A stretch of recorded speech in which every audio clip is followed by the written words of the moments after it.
It is a fast-acting viral strain that infects the host immediately, and upon getting sick, the infected will become racked with coughs, sweat profusely, and start to get the shivers and chills. There he is, the legend. The man, the myth, the legend. Yeah. You can't literally run a promotion just for the AEW, what do they call them, sickos? Thank you very much, TikTok and AEW. See you tonight. Tony Khan started telling people there's no such thing as long-term booking anymore. It's week to week. The best guys, Tony Khan.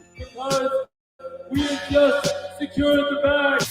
It's not like I tried to be a character. It was just sort of happened naturally. But it was never something I intended. It was just something that happened because the wrestlers asked me to do things in matches, and I do them.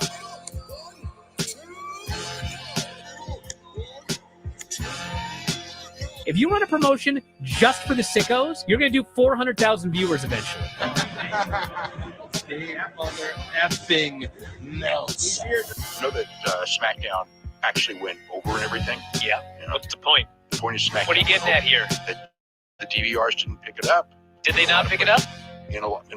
Mine didn't. Let's get into everybody's favorite moment, and it is called Dave Meltzer's Dumb Moment of the Week. What would you like to listen to in your ears? I'd like to hear the flute. Well, if you'd like to flaunt your flute, then we can find you a flautist. We had just secured the bag. It doesn't help me. Okay, so complain, but I will complain. Let me have my misery! And when I heard that, I was like, what? Thank you, fuck you, bye. Boom.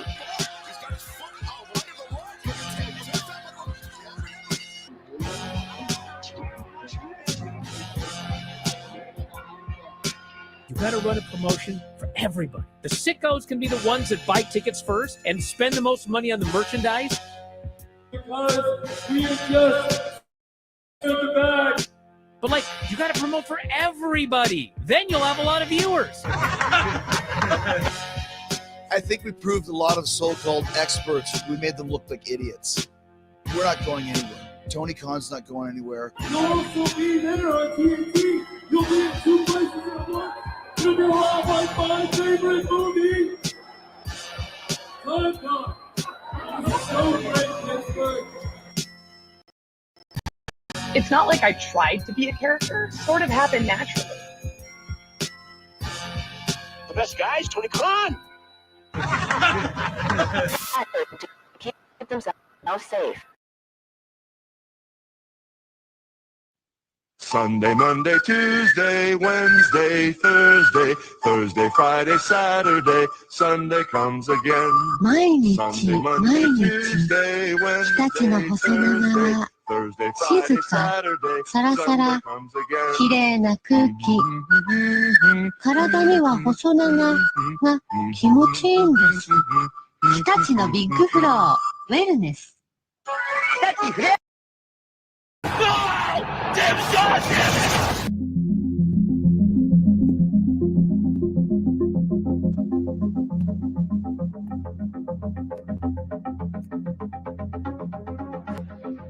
Ladies and gentlemen, shit's about to hit the fan. The system is broken. It was time for a revolution. We could be the wrestlers that we want to be. We have our own stories. We make our own characters. Different. That's what makes us elite. I've been forced to vacate the AEW World Trios Championship.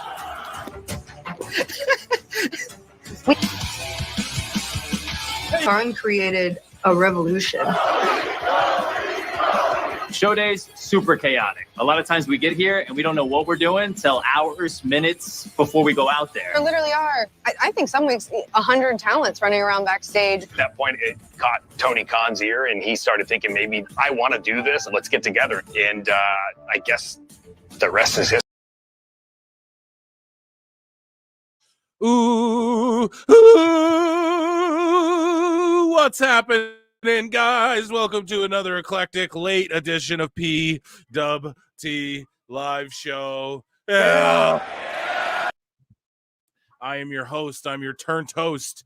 It is the infallible Phil Marks. Round of applause for me, ladies and gentlemen. Thank you for being here today. So I'm starting late. Here. I had a little couple things to get to in the morning time. Busy as shit. And I haven't had time to check my phone, send a link, do nothing today. And I just got in. You guys see the Crown Jewel card here. The kickoff show went down. I don't think there was any matches on it. Typically, I like to watch the kickoff. You guys know I like to come in and do some hot news with you guys, you know, like right when the show starts, dive into the bookmarks. Don't have time, though. The PLE is about to begin now. Tell your friends, tell your mama, tell your sister, tell your brother, tell your cousins, tell everyone PWT is live. Have no fear. Phil Marks is here. And we are going to watch some Crown Jewel. Now, I quickly have to give picks. Of course, there will be polls in the chat. Of course, I got to plug some stuff. YouTube.com/@prowrestletimes. Bibbling and babbling as people file in. YouTube.com/@prowrestleclips. Okay. And then also Patreon.com/prowrestletimes is where you can find, like, I'm uploading multiple times a week on there. If you guys want, you know, to check out like bonus content that YouTube would pull me down for and that sort of thing. You can find it over on Patreon. Me and old Jake reacting to stuff. And he's launching his channel soon. What else do I got to plug? Oh, I got a podcast with, should I break it right now and tell you guys for the 38 of you in here? Because people don't know the show started. So I have a pod dropping tomorrow morning for you guys, with none other than, are you guys ready? Super duper Suplex in the building. Yeah, so I got Suplex on the pod, which is like huge. And that's crazy because a lot of those content creators, they don't mess with your boy Phil. You know, they think I'm a little taboo. Trust me. Some of them follow me. I know they watch. I know they know what's up. But I'm a little, you know, taboo. Super Duplex Suplex was like, hey man, you know, I don't know, he's been keeping tabs, and I reached out to him there, and you guys have seen before in the past, he super chatted in to say what's up, and he loves the PWT universe. So yeah, Suplex on the pod tomorrow. Crazy. Tomorrow morning we had a great convo. So that's, yeah, over on /@ProWrestleTimes YouTube channel. That's where that'll drop first, or on the RSS feed if you're like on Spotify, Apple Music, Apple Podcasts, whatever it's called. Yeah, Suplex will be on there.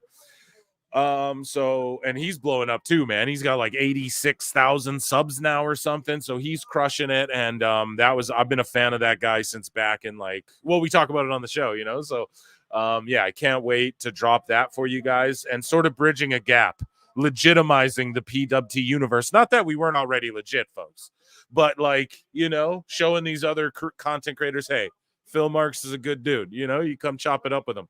So good stuff. Yeah, I see the chat. Let me pop in with chat. Let me check in with y'all. We got to give picks, though, quickly. I got to give picks. Now, I tried to get old Jake up in here, but it's last minute. He's probably like, dude, I'm busy or something. Who fucking knows? Let me just message him one more again, as Awful would say, one more time. And so hopefully my DMs aren't open on screen. Okay, good. And yes, my guy will jump on. We might have another guy jump on who you guys love, you guys know and love, and he's in a different time zone where this would fit him well. He might not, though, but a very special guest might join us. Not that all Jake is not a very special guest, but I'm going to give my picks as this intro starts, and then I'm going to check in with chat, okay? Okay, we're all good. So all Jake will be joining us in a bit here, folks, as well. Okay, Plenty and Pixel are for $10. Yeah, dude, what's up? This is also the cutoff day for memberships for the big giveaway at the next PLE watch along, which will be Survivor Series Canada. Yeah. And tonight UFC's in Edmonton. What? But yeah, very busy day for your boy Phil here, and I cannot wait for UFC in Edmonton. You guys get what I'm putting down? So that's tonight, though, and worked out well too, because WWE, of course, TKO company, they're not going to compete with each other. Good stuff. Plinian, good to see you, buddy. Guys, if you really want your chat to be shown or you got something you got to say to me, you, of course, be a member is a good way, or you can send in a super duper chat, or if you don't even want to say shit to me, but you want to become a member, you get entered in a draw. We're giving away a PS5. We're giving away a video game of your choice, and we're giving away a pro wrestling shirt of your choice. And today's the cutoff. So if you're not a member past today, once this PLE goes off the air, you are not eligible. And we have to do it that way. Otherwise, it won't be fair and shit. Plinian, thank you so much. Let's check in with chat. I'm going to scroll to the top as I do. 1 minute, I'm just getting a drink. Oh, that's me. I got actually just normal water and a Red Bull right now. Anthony J says, what's going on, Phil? It's my first live stream watch along with you. I ditched my old podcast, done listening to that garbage. Oh, what? Shit. Well, too bad for them. Too bad, so sad. What's up, PWT Galaxy? Yo, what's up, chat? Juan Salazar. Members, I try and show you guys' chats as much as I can. What's up, Nikki? I don't know Suplex. That's exciting. Yes. He's an OG in the game. He's younger than me, but he started making content in like 2017 or 2018-ish. And then he really blew up the last 2 years. And yeah, he's like, a guy who keeps it real, He's on Tony Khan's shit list, but he's also not like a shithead like me. You know what I mean? The bigger content creators like WWE would probably let him in if he asked them for like a media pass. They'd probably let him in. He's legit.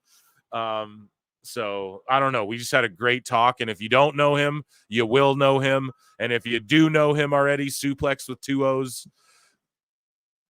Hopefully you guys are hyped for that. You ain't hyped, clapping it up, catching up on SmackDown, looking at my girl, Miss Jackson. Yes, sir. I'm kind of late.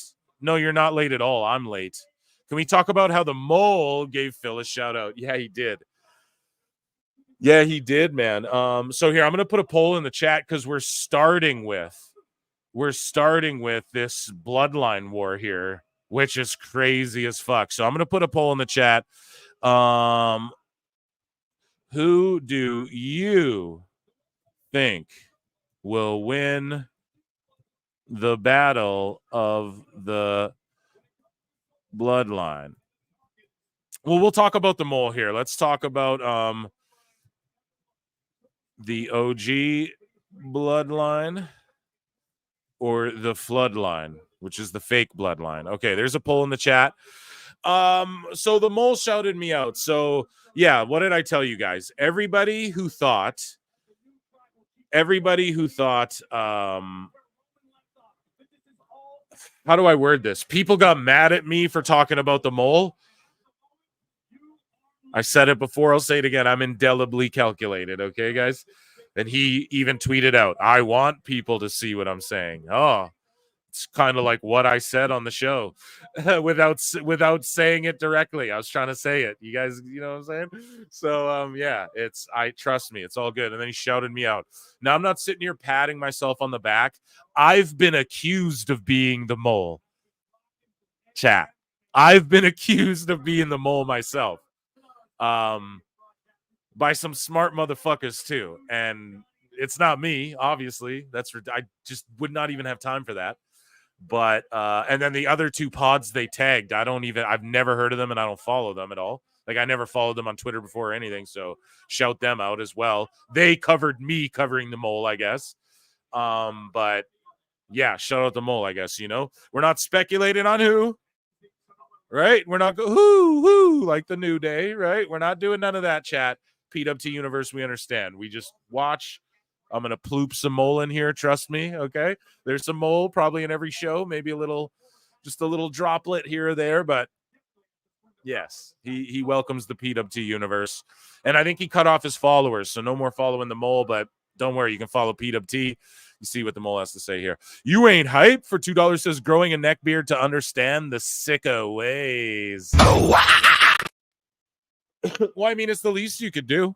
We're taking up their space. We're breathing up their air. There's more of us than there are of them. Might as well. No, you can't beat the sickos. Join them, right? You ain't hype. Here we go. Plenty and Pixlar for $10 says, wait, so these people think you actually work at AEW Daily or you're making stuff up with 100% accuracy? That's what I said. And man, I'm telling you too, it would pop you if I told you like who straight up asked me if I was the mole. You'd be like, oh, come on now, Phil. How would they even think that? I'm telling you, right? Not to tickle your titties, but there's some things that got to stay private, you know? But yeah, that's what I'm like, dude, you guys think I work there or you think I'm just like 100% accurate? Now, I am very accurate, but I confidently tell y'all when I'm wrong too, because I'm okay with that. And that I think gets overshadowed by the fact that I do hit a lot of times, right? So, by the way, speaking of hitting, this match, I'm going the OTC and the Usos pull off the win here. That's what I'm going with. That might be a little cheap or easy to say, not very controversial of a pick, but I'm going with the OG tribal chief here. But yeah, plenty. And it's like, so maybe, and that's the thing. I am very vague about what I do for a living and shit, but I don't work in AEW and shit, guys. I'd have way more juice. Like, I'd have been found out. They'd know my voice, and unless I'm like the biggest Tony Khan psyop ever, and he gave me $1 million and said, go on YouTube and make fun of me and make fun of me with Husey, and you know what I mean? Like, there's no way, guys. It just doesn't make sense. But if I worked there and I was disgruntled, sure. Or the person who thought it was me, I think more just thought that I was batting 1,000. The one that comes to mind, but that's not the only person. A couple people have actually thought that. So I don't know. Maybe I am, maybe I'm not. Who knows? No, I'm really not. I'm really not. I don't have the time. I could not have 2 Twitters. That's why I opened my bookmarks wide open. I'm not up to freaky weird shit, and I don't have a burner where I'm doing freaky weird shit. You know what I mean? It's just PWT right here. So yeah.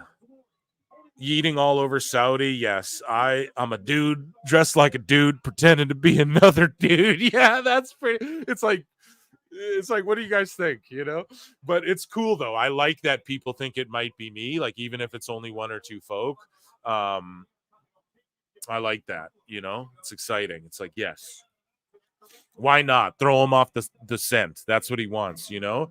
So guys, we do have hot news. We have Dave Meltzer.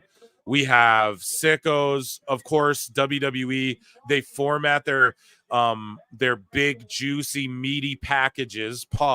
They fucking format the shows and the packages and the promos so well. We'll have a few minutes in between every match.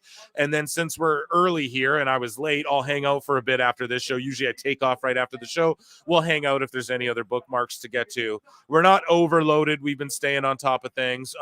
As far as the WWE releases as well, let me just touch on this quickly. I talked about it with Suplex, so you'll get my full thoughts on that tomorrow in the morning, and I'm gonna drop it like fucking 8 a.m. I don't know when you guys up. I'll drop it around lunchtime. Chat, let me know. You guys like around lunchtime? You guys are all over the world though. It's hard. I'll just drop it when I think it's best, and hopefully it's around 10 a.m. to noon time, your time. You know what I mean? And if you're somewhere else in the world, love you. And listen to that if you want my thoughts on Tegan Knox, Corbin, and Indy. So I put a tweet out there. I only heard of like Indy and Baron, and then I was like, more are coming, like more to come too.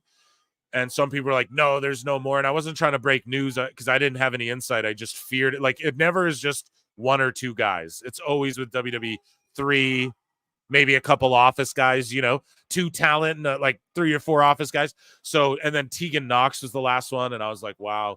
I'm not going to give my hot take again. You got to listen to the pod tomorrow, but just shout them out. And I'll just say this, they'll all land on their feet. How lit is this Saudi crowd though, chat? Like, they've been so lit. They had the pre-show thing, the kickoff or whatever, and they're chanting WrestleMania. And Triple H is like, yes, WrestleMania will be in Vegas this year. It was so funny. Oh God, I'm eating so hard. I look at chat and this is what I see. No, I'm always on top. Damn. And then, damn, Nikki. And then Whitest Rabbit goes, I'm eating so hard right now, right underneath that.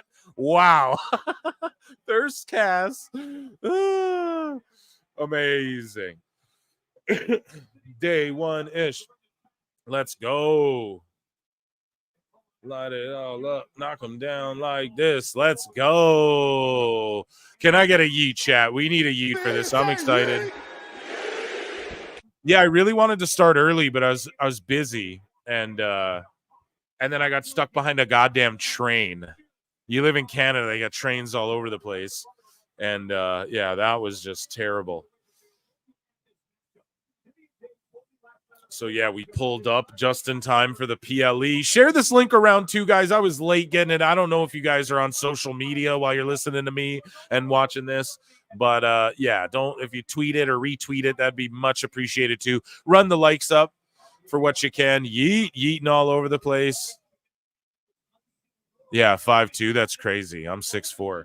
I'm over a foot taller than you. That's crazy. Yeeting all over the place. Me too. I'm yeeting. I see you, buddy.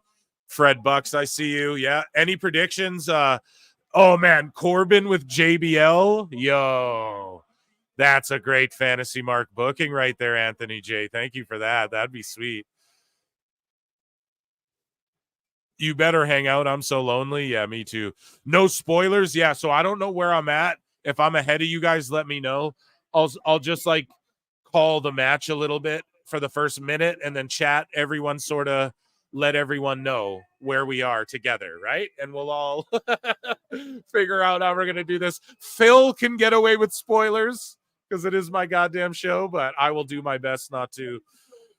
And ladies and gentlemen, Chris I'm fucking joking. Okay. I'm joking. I love Chris, but no more on not on the live. I can't do it to you guys again, man. It just got out of hand last time. It got crazy last time. Oh my goodness. Yeah, JBL. They were together there and it kind of fell apart. Not fell apart, but it was just like, Vince, yeah, we're gonna put him with the $1 Million Man, then JBL. It's the same guy.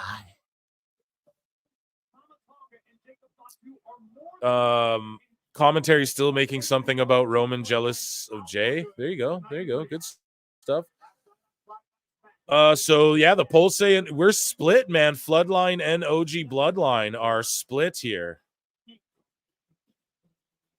Right? 58% to 42%. I mean, that's pretty close. Make sure you're getting your vote in. God damn you. Yeah. No, that's my guy.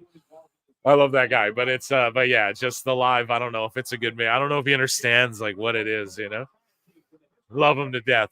He was like, yeah, like we're talking about the JD Joey Janela thing. He's like, it hurts guys like me and you who want to work with like AEW talent or WWE talent. I'm like, I don't want to do that. It's like that's the difference, bro. I don't care if I do or I don't, you know. Like, it's funny. Like, I love them all, you know. I'd love it. Like, if fucking Roman called me on the phone right now, I was like, "Hey, Phil, I want to do an interview." Yeah, you know, I'd drop everything I'm doing. I'm not, you know, I'm not hating, but it's like I don't give a fuck. So it's yeah, it's just different philosophies. I guess funny shit. But yeah, that JD bit went off, man. That shit was hilarious. That was one of my favorite segments I've ever done on the show with Joey. I'm locked in because it's the Bloodline. There is Phil Marks bookmarks coming. Don't worry. We just gotta pay attention here, man. It's the OTC. This is what we've been waiting for, dude. Literally fantasy mark booking for years. And we got Tonga Loa not wrestling again. I feel like the Floodline has to win pre-Survivor Series so the baby faces can win the War Games. Yes, you're right, Plinian, and thank you so much. Let me acknowledge you for this one. Acknowledge me.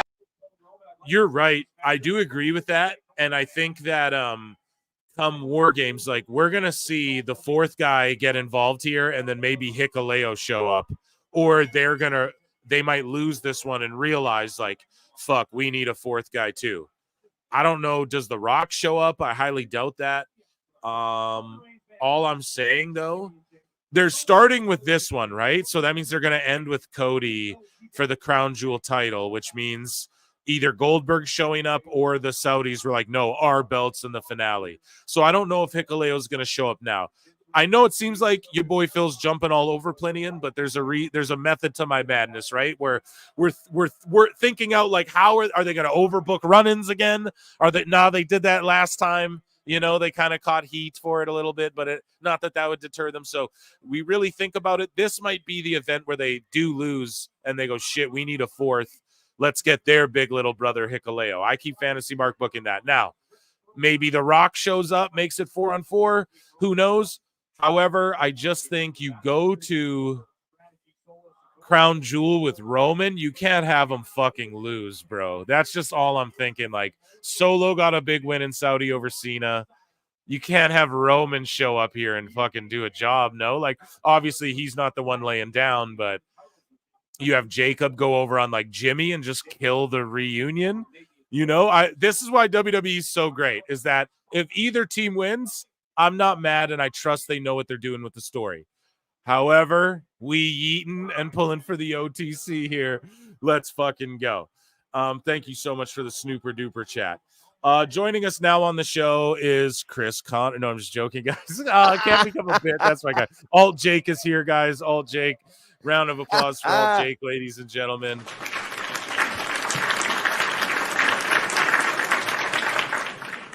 Jake, how you doing, buddy? I'm doing great, Bros. Doing great. It's a good little swerve there. Nah, this will be the last like early morning pay-per-view for PLE for me because in Phoenix, so it'll be 10 a.m. stuff's a little rough. You don't like it or what? I mean, it's not bad. It's just like, you know, it's hard to get like settled in, you know, like pour a beverage in Minecraft and like you're ready for it, like 10 a.m. Yeah, no doubt. You know. Yeah, I like to have a little sippy poo too, but it's early, so we're drinking a water. We're having some Red Bull in that. Got a Gatorade in the water. Good, yeah. Who do you pick for this first match? We got a poll in the chat. Yeah, I was listening to you kind of starting. I think I'm going the other way with the Bloodline just because of what you were saying when I came into the studio there, where this will be the reason why they need to get, you know, either Sammy in with them or maybe Hikuleo joins them or something that joins the original Bloodline. But like you just said, either way, it's going to be great. Like no matter what, this is going to lead to an awesome Survivor Series match, and I'm so excited about that. Yeah, and we already got the Usos oosing it up. Yeah. It is nice to see them back together. Yeah, absolutely. George, reminder, memberships start at 99 cents. You get a chance at 3 prizes for Survivor Series. So the prizes, the draw is on Survivor Series. Next PLE, by the end of this PLE, that's cut off for becoming a member to be entered. I got to do it that way. Consider entering. PS5, a video game of your choice is the second prize winner. Third prize winner is a wrestling shirt of your choice. Thank you all so much. Black Metal Hooligan became a new member. Let's go. Pete in Texas has been a member for 2 months. Got to acknowledge him as well. Thank you both so much. Here we go. Pete in Texas. Sorry. He's been a member. We will give him an acknowledgement. Acknowledge me. Thank you guys so much. You guys are the best. And thank you, George, of course. George is the man. Yeah, so Jake, did you see the mole shout me out or what? Yeah, no, I did. I responded to it. That was awesome. And you were the first person he tagged in it. That was awesome. Yeah. Well, I don't even know those other shows have like 100 fucking followers or something. So that's cool though that he's doing that and that he's not like, you know. know. Do you use a Stream Deck for your soundboard? No. I do it all with my laptop. That's why StreamYard's so fucky for me. And I need one of those shits, you know? But I just got some other things, you know, a little more that are priority right now, George. Or Plinian, pardon me. So, yeah. And sorry, George is a member for 6 months. Wow, 6 months. Wow. And you got those great badges down there, too. If you leave comments and whatnot for being a member. I should change the Vince one, though. It's coming up. I made a Vince one way before any of the shit. So I didn't know. Like, it wouldn't be cool to do, you know? And it's like the Thug Life meme, you know, when, like, someone owns someone, and it's like, yeah, so I'd put him in, like, the glasses with, like, a doobie in his mouth. So it's like, no, we got to switch that. Well, that's like, what's the guy who used to do the Vince McMahon's thoughts, and now he does Triple H's thoughts because he's like, I need to change that. be a little bit smarter. Doesn't go over as well with the Vinnie Mac. Bro, set up a wish list. Okay, I don't even. How do you do that? What would I do? I'm assuming he means like maybe on Amazon, because you can do Amazon wish lists and people can get shit for you. I think. Eating strong for 4 months. Trump 2024. Trumpomania, brother. Jesus. Oh, come on now, Christopher Reed. You had to come in here and stir up the shit like that. No. But yeah, dude. Thank you for being a member for 4 months, man. You guys are the shit.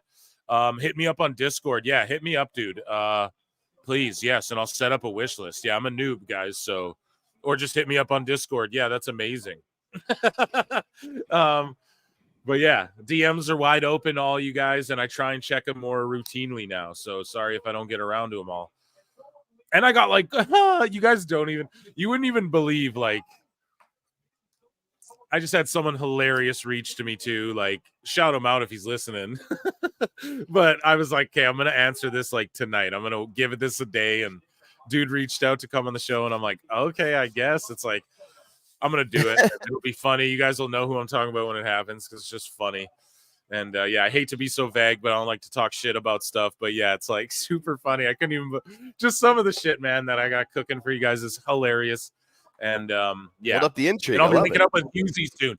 Husey in the near future, I'll be going and doing stuff on his channel. So even if you're not into the comedians and shit, like I will be talking with wrestlers and wrestling type stuff over there.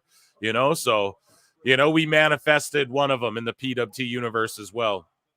The other week, we manifested one of the people I'm going to be talking to over there with Husey, hopefully. So shout him out as well for inviting me to.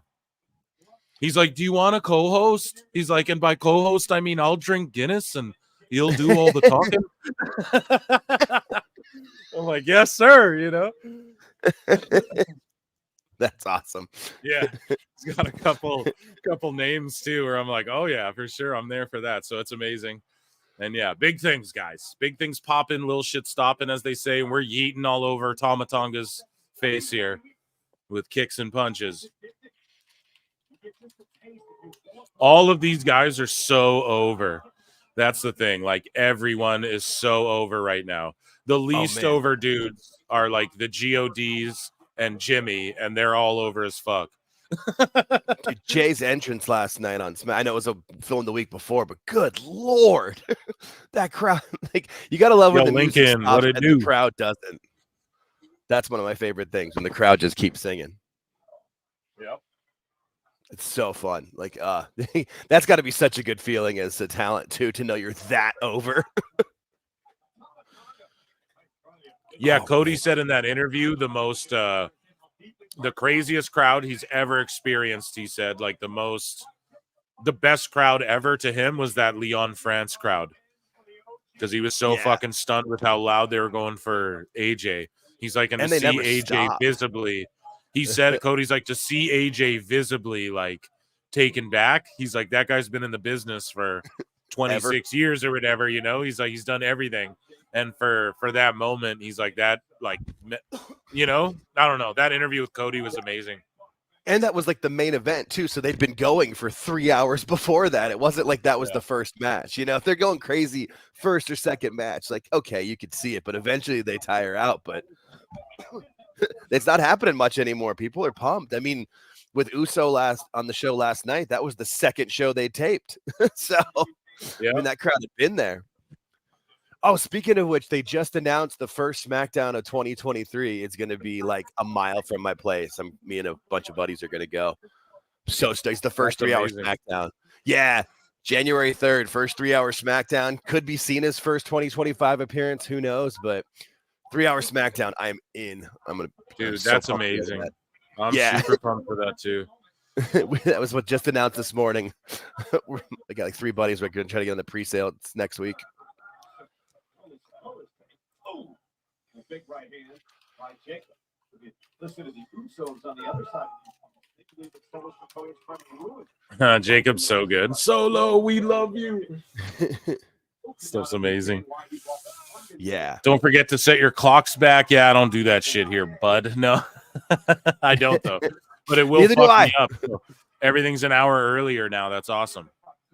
That's all that happens. Like, everything just TV shows and shit just start an hour early, but my time just stays the same. So See, it's funny for me here in Phoenix because we don't change clocks, we change time zones. Everything will become an hour later for me, which is actually nice because right now it's just a little like instead of like Raw and SmackDown go on at 5 o'clock my time right now, and that's just so damn early. 6 o'clock is perfect. Gives me time to get off work, take a breath, like eat something if I need to. Or if I'm working a little bit late, I don't have to watch the start of Raw from my computer desk. Yeah, no doubt. Solo's in. We know Tama Tonga is an incredibly dangerous human being who only has one speed, one gear, and that's forward. Let's go. I think we're pretty much linked up. I just heard Graves on both of our TVs almost at the exact Like at the same time. Here we go. Yeah, it was like maybe a half second off. Like that's perfect. As long as it's close, you know. When it's like 10, 20 seconds, it sucks because you hear reactions and you're like, well, shit, what happened? Solo learned an invaluable education under the former, the OTC. That was going through. You live in me phenomenon. La la la la la la. Let's start that chant again. That was so fun. Or was the other one they kept doing with the Cody Rhodes, Cody Rhodes? That started. Yeah. And they did it for Sammy. I love that though, because that's like what that's like soccer or football chants where they just take an old like 70s or 80s song and take that melody and then throw their own words to it. Because that's just cool. I keep trying to will Hikuleo into existence, like in WWE. But I think it'll be Sami Zayn that actually joins the OG Bloodline, and because they teased him with Solo before, and I think Zilla and Hikuleo will come in as a fucking tag team, man. That's what I would do, and just have them be like the new Bloodline. Have Ava Raine manage them. Oh, that'd be awesome. Yeah, and just call them all up, and then have someone else. William Regal can be the GM, or someone else can be the. Ava Raine's killing it as the GM of NXT, but. She could manage. She could be main roster manager, be a mouthpiece for them, even though she's not like the most charismatic. She can talk, you know? Yeah, and she'll only get better. I mean, that's proven. And then she's got the family that'll help her. Like she's got a pretty good support system. Chris Perry for $5 says, "You know who doesn't have to set their clock back? Time Cop." Best guys, Tony Khan. Dude, that is an amazing fucking line right there. Thank you so much for that, Chris Perry. You know who doesn't have to set their clock back? Time Cop. He can go wherever. He can go ahead if he wants. Or he can stay right here in the now. It's the best movie. Thank you, Chris. Amazing. Stay here in front of the best fans in the world. Yeah, the mole even told everyone what Tony's Halloween costume was. He put a picture of Time Cop up, and then Tony shows up. He's wearing the Time Cop hat and shit. Holy fuck, man. Crazy. You think like his family owns the fucking rights to that movie now, the way he pushes it. It's just the best movie. It has the best action. And Jean-Claude Van Damme is just great. Oh, man. It's time travel and action and espionage. All rolled into one. There's something for everybody. So Chad should buy him for Christmas. Here's what I got you for Christmas, Tony. The rights to Time Cop. Whoa, they just botched that, and Solo just pinned Roman 1, 2, 3. And Jimmy wasn't there to break up the pin, and Roman just laid down and ate that finish, and the match keeps going. And the crowd went, what the fuck? Fucking Saudi, man. There's always some sort of botch in Saudi.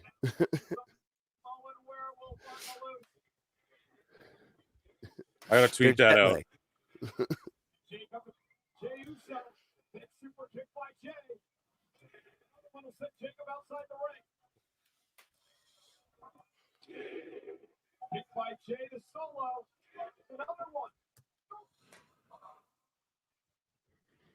Tweeting that shit out. Hey, tweeting that shit out. Hey, sorry guys. George Captor for $5 says, "Did you hear anything about Dynamite starting an hour later on Wednesday, so not to go head to head throughout?" I mean, fucking no, I didn't. But if they do, smart. However, last time they did that, it fucked them. Because this is their usual night, so they can't. No, not good for them. Because isn't it on Wednesday this time, Jake? It is. It is. Okay, so then don't concede your usual night for WWE. How more, Tony? Do you want fucking Triple H to like bang your girl in front of you too, bro? Like, what else? You know what I mean? Like, what else do you want to? Don't give up your time on your night, and then what? Fuck the people who you actually might have. The fucking 200,000 who are built in, who just know to turn that channel on. You're just gonna fuck them. Why collision yourself? Jesus Christ! You want to turn around and you want to turn around and let Roman just like put it there too, bud? Like, what do you? Well, for real, what the fuck are you doing? I mean, yo, you're dead right. No, like Jesus, if you want to be competitive, do that, Tony. God. Sorry, So Jake. weird. Go No, ahead. you're good. No, I'm with you. My brain's baffled by this because if you wanted to be competitive, start an hour early. Like, put an extra hour on your show. Be like, we're gonna fucking do this, and not be like, oh, sorry, we'll just start an hour later if it's okay with you. Is that okay? We'll just give you mind. Like, yeah, it's so cowardly. Jesus. So then Roman laid down for this, so they fucked the whole matchup, and then Solo just spiked and pinned Roman. Oh my God, man. Crazy. I'm 0-1 to start. I should have known better. You guys are right. God damn it. Jake, where were you before? No. Damn, no. That's okay. I'm going to back OTC no matter what. Here's the thing. They botched the finish. Then they went into a whole finishing sequence. Then they just did the same finish. Roman looks like he just got beat twice by the Samoan spike. It took 10 of them to take out John Cena. It takes 1 to take out Roman. So, yes, War Games, they're going to get the win. And just seems like they were outnumbered or whatever you want to call it. But, like, what the fuck, chat?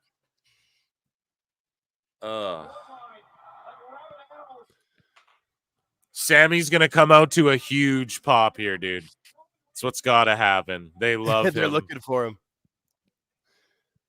He's got to come out and just save the fucking day.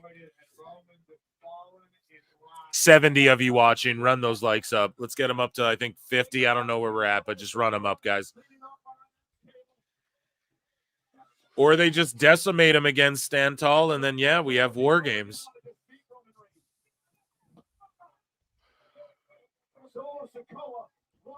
Because I thought, like, you know, with the women and men's War Games, you could almost give the Bloodline one then. But I guess it doesn't hurt Roman, Jay, and Jimmy to lose right now. Like, the story's better than, like, the now, you know? So I wanted to see them win. The Crown Jewel crowd wanted them to win bad. You could tell. They're chanting for Sammy. They're chanting for Sammy. Oh, yeah, the Tonga factor, and nobody is now. So now they need a fourth guy. And who? They get Sammy. Hikuleo, I'm getting that out of my mind, chat. I talked that shit for months. It's just Hikuleo and Zilla hopefully will be a tag team. That's what we can wish for. And now the story is you just need to get Sammy. Here he comes. Yeah. Oh. Here we go. So you wonder if then what I would think is then the Bloodline, yeah, they'll win. The original Bloodline wins at Survivor Series, and that's what makes The Rock come back to kind of kick him into Mania season. But who knows? Yeah, it's so funny, Dave, talking that shit about The Rock isn't scheduled in for Mania. It's like, you're a fucking dumb idiot, man. Drives me nuts. It's funny. Yeah, no one say anything. They're still talking. Chat, don't spoil. Chat, don't spoil. I think Nikki P is the behindest, so just give her a sec. But if I pop, I'm sorry. Here we go. Why would he go with Solo, bro? Solo is his... They were Usi, too, but... Sammy Uso. They're chanting Sammy Uso. Let's go.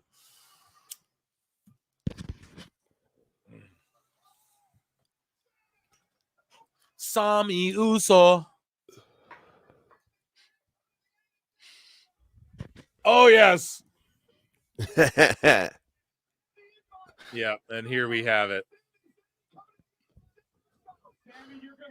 Oh, War Games is gonna be awesome. Oh, it's gonna be amazing. I love how Jacob just like stood there and kind of waited, and then he just glommed Sammy. Like Sammy's fighting off everyone. Jacob stands there, walks up to him, just knocks him down. That was dope. But yeah. Oh, they all got Solo here, dude. Dude, the OG. Yeah, I love this because Sammy, the promos they're gonna do, we're gonna get all that funny shit back. Yeah. Oh, yeah. It's gonna be amazing. Here's our War Games. Yeah. Oh no, this is perfect. The Floodline gets the win, but the fans still get to be happy.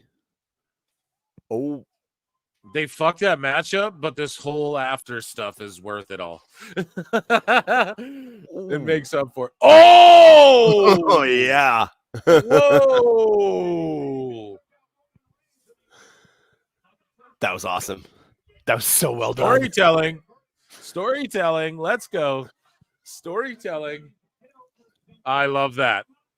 Oh, that's so good.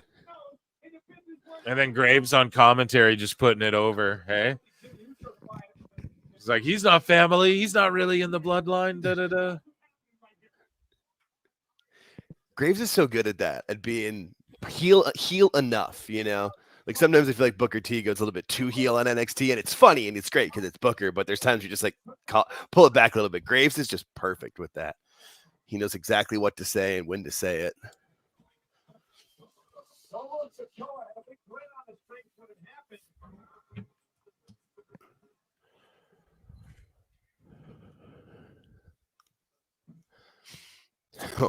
Oh man. Damn. Yeah, I'm Roman right now. I'm the same as Roman right now.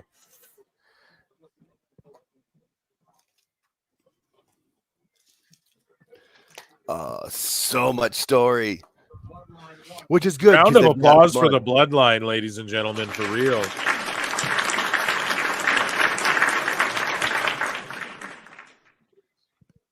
So let's dive into some WWE news. So I covered Halloween costume stuff with Suplex as well. Indy Hartwell, pardon me, was one of the many people released. I have a podcast dropping with Suplex tomorrow morning, the great and powerful Suplex, and we talk about all this, but I didn't talk about this on the show. She tweeted out, "Don't cry because it's over, smile because it happened." And yeah, we'll miss her.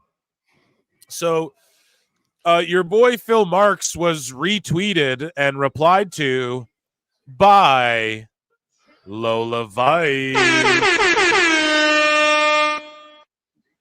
I should have bookmarked that. I'm an idiot. Here, I should pull it up for proof. I just bookmarked my own thing. I'm a mark for Marks over here. You know what I mean? But here, I'll look it up at Pro Wrestle Times Lola Vice. And then she quote tweeted me. And that's awesome. Yeah, she did. I can't find it. Can't find it. Whatever. She did. Here, I'll find it. Fuck all that. We'll find it.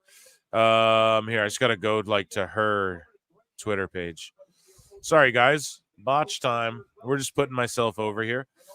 Hey, that's the business, man. Yeah. Where is her? What's her Twitter account, guys? I don't even know what it is. Gotta put yourself up. Okay, right here. Yeah, she uses it's Valerie Loretta and then Lola Vice WWE. So yeah, she quote tweeted me right. Yeah, we will share this tab instead. You guys see that? So I made this little short just for like the YouTube channel. Got like no hits on YouTube. But she quote tweeted it, got 208,000 views, and then mine got like I think over 200,000 views as well. So shout out Valerie Loretta, who I've been putting over since go back to PWT episode 1, where I'm like, oh, she's on NXT. WWE scooped her up. I've been following her MMA career. She's a superstar in the making. I've been saying it since day one. So I just put together this little video. I don't know why, whatever. Thirstcast. And yeah, she quote tweeted it and she's like, they the same. And I went Lola Vice or Valerie Loretta. And some people actually responded and were like, they're the same. And obviously she knows she's playing into it. And I'm like, yeah, I know that, obviously, because Valerie, Loretta, then Lola Vice. Now you'll see it, but yeah. Like, see, she was doing this shit. She just knocked a bitch out and is doing this. You know what I mean? So, same thing in NXT. You know what I mean? It's always been her energy. So, yeah, like when I heard they signed her, I'm thinking about those, like that, her fight where she knocks someone out and then or TKOs them, didn't knock them out cold, but and then all of a sudden she's signed by WWE. I was like, oh shit. And I know a lot of people have seen that video, but she retweeted it, and that's amazing. Shout out Lola Vice. I'm the biggest fan. Lola Vice retweets PWT confirmed. So here's Io Sky's face on SmackDown. Now, I don't know if we're going to review SmackDown here, all Jake, but I mean, it was a solid show. Cody was in the main event. He got choked out. Kevin Owens came out, attacked Randy. They had a four-way match leading into the tag four-way tonight. And Io Sky I just bookmarked her face because it was so funny. When she won the match, she was like, oh, shit. And the finish was really great. And they had a lot of good moments. And highlight of the show for sure. And what else happened on the show? Machine Guns are going to take on Theory and Waller. So I called that. And yeah. I think the biggest thing was Randy Orton and Cody in the back when Randy's like, Cody's like, I don't know what I'll do. Yeah. And Randy's like, you'll think of something when he was eyeing the title. That delivery was just chef's kiss. I still think they should tease it and wait because, why not? And that's a Mania match all day long. And Cody's probably busy this Mania, but it's so nice that they've got that to tease right there. It's fun. Someone in the chat said, if only she equaled ratings, talking about Lola, I believe. Yeah, wait, she's not on the main roster yet, and she was doing numbers for Bellator. That's like why WWE scoped her out, and she's a real shooter. She caught on to wrestling very quickly, and she just needs a couple years in the NXT system, I think, and she's really good already, but just give it like another one more year. Let her like have a run with that title eventually, mix it up with the Deltas and all that. Zarya, whatever you want to call her. Yeah. So she will become a draw one day for sure. I'm not saying she's going to be a mega star, but she's definitely the future. For Chris Perry for $2, you watching Dragon Ball Daima? Yes. Absolutely I am. And RIP Akira Toriyama. And yes, absolutely. Chris, if you are, let me know in chat. How do you feel about them being brought back to the kid thing like in GT? That's sort of what was a disconnect with GT, but Daima now, I don't know. They're kids again. Some people don't like it. I thought they did it cleverly. I'm glad the show's out now. I can talk about it a little more. And yeah, amazing stuff. So Damage Control's coming out. We have the women's tag going on, and I'm going to put a new poll in the chat. So it's a four-way. Damn, a lot of ladies here. So I'm going to start a poll. Who do you think will win the WWE Women's Tag Team titles? And we got four options here. So we're going to go Io and Kairi. We are going to go Bianca and Jade. We are going to go Lash and Jakara. Hopefully I spelled Jakara right. And then what's the last team? Niven. Or I'll just go Piper and Chelsea. Now, guys, I'm glad that Alba Fire and them and the KC squared, what I call them, Katana, Chance, and Kaden Carter, like we've seen them sort of rotated out of the picture. But I love Alba Fire and Isla Dawn. I'm not hating, but I'm just saying, like, I'm glad that they're rotated out because we need more teams, right? And it seems as though like Lash Legend and Jakara Jackson are like more or less main roster, right? They're floaters, but they're main roster ready. They're wrestling on SmackDown and shit. However, like I fear, do you think they get released? Like they released Indy, who was like just on TV with Candice. Like Candice just beat Nia or something the other week, didn't she? Like she got a huge win the other week. Yeah, and Indy's in her corner and they let her go. And it's like, damn, I wonder if those other two sets of ladies are safe, or are they just very much united to where they look at them as tag teams that are marketable as tag teams? I don't know. But yeah, it's unfortunate, but everyone who got released will land on their feet. I know it was only 3 people. Yeah, well, I talk about it with Suplex, but we talk about like, hey, you got Rhea from Australia, you got Indy, but then Zarya comes in and then they just let Indy go. And it's like, oh, yikes. You know what I mean? She's like the new Aussie girl who Yeah, I mean it's part of the business. That's one of those. I feel like from what I thought I read was that everybody was either like really close to the end of their contract or the point where it was just easy. There wasn't going to be anything to do with them, and they didn't think they were going to re-sign them. I think I mean I don't see the 2 Scottish girls getting released yet. I would think, but I think if they put them in like another program or two and they kind of nothing happens again, then that might be the case because they are bringing in so much talent. But what's good now is at least TNA is a viable landing spot now, as opposed to before where it was like wrestling purgatory. Yeah. Scully Vibes, a member for 6 months. Thank you, dude. Comes in and says, came in to hit the like salute. Thank you, Scully. Phil, did you hear about Awful versus AIR Gold and Spaces? No. Is it going down sometime? Is that like a thing they're doing? AIR Gold will either just duck out, AIR Gold duck, or here's the thing, guys. Like, he's not I don't want to like be rude or whatever, but he's like mentally fucked, bro. So like I talked to him voice to voice in DMs and I realized like, oh, it's like, I remember. Yeah, I'm not like throwing shit. Like I'm not saying like, oh, a person, there's like something with him that's like kind of wrong, off. You guys will pick up on it. So good, let him go out there and speak his piece. And I literally, he could have came on this show. I would have did a Spaces with him. And I don't know what it is. So him and Awful have at it. Awful will have a field day. He might give him too much though. He might. You just can't. Here's the thing. This is literally what AR Goldduck was telling me, and I can play this shit. I can just play one of his voice messages on the air. If he ever like, I never said that, I could just play it. The dude literally just argued to me that you can't. Everyone's opinion is subjective.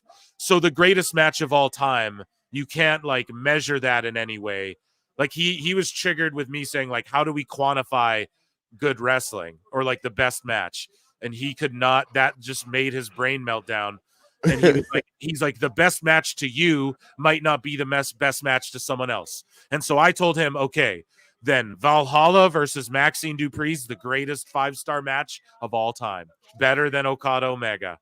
And then he's like, oh no, well you can't say that. Like you can't say that. Like obviously Omega Okada's better. And I was like, well, why? You just told me that there's no way to quantify that. So what is it? How do we measure it? Selling, pacing, like how? Flips, like how are you determining what's better wrestling? Because he was so hung up on like, clearly AEW has the better wrestling. And I was just like, well, I disagree with that. Whatever. So if he's going to go in there and talk to Awful and Awful entertains that, I mean, why even waste your fucking time? You can't entertain someone saying like, no, like, yes, everyone's entitled to their opinion, but opinions can be wrong. Now, that doesn't mean every opinion's wrong. And that doesn't mean that there aren't instances where opinions are right depending on the person. However, I could say, oh, my opinion is that the sky is made out of glass, and that's fucking wrong. That's a wrong opinion, So like if you just want to play the opinion game and we all give our opinions on, oh, this is the best wrestling and here's why, all AIR Gold is going to go first off, we can't talk numbers, and that's all Awful can do. Awful can tell you what AEW did last time fucking they were in Texas or whatever, so it's gonna that's what the debate's gonna be. I already see it because I fucking tried to talk to the kid and it's not like a thing you can do, but I encourage it. Please let him go on the air embarrass some fucking self. Yeah. That's like, I'll be listening, and hopefully I can get in as a speaker, although I won't want a 2-on-1 AIR. You know what I mean? Either. I'll just let Awful do his thing, but I would love to like moderate that and call them, because I've talked to them. I know them both a bit.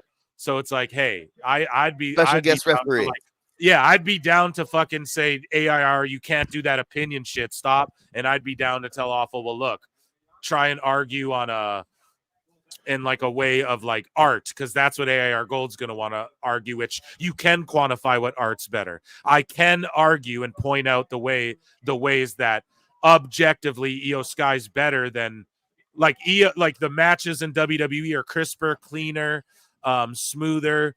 The workers are better. They all sell better. We can objectively claim those things, and you can debate those things. But if you're just going to say like, well, obviously Hangman and Kenny's better than Cody versus Roman, well, how do you fucking just claim that? You know what I mean? There's no actual way that you can like, let's measure it then. Based on who drew more, based on how hot the crowd was, how many people were there, like, or who sells better, you know, who's telling a better story. Like, we can objectively look at those things. But of course, like, yeah, I love Chelsea Green, and I think she's the truth, man. I think she's one of the top 5 in the world. If you don't agree she's top 5 in the world, well, okay, that's where you got to argue like opinion-based shit, and no one's really right or wrong. Do you guys get what I'm saying, chat? And so hopefully 100%. Awful just doesn't get baited into a dum-dum game of fucking, oh, I'm going to argue your opinion that, you know, Omega and Okada clears Roman Cody. Like, you know, it's like, okay, that's all subjective. So thank you, Scully Vibes. And no, I'll be tuning in, though. That's amazing. And yeah, this match has been solid, too. As I'm watching this, like, it's like, dude, you can't tell me Bianca Io doesn't clear fucking 90% of what AEW's women got going on, regardless of who they have signed and for how much, you know? So yeah, that's all. So we can argue that objectively, like just on a selling basis, all of that, right? But yeah, this is I love all of their little jumpsuits.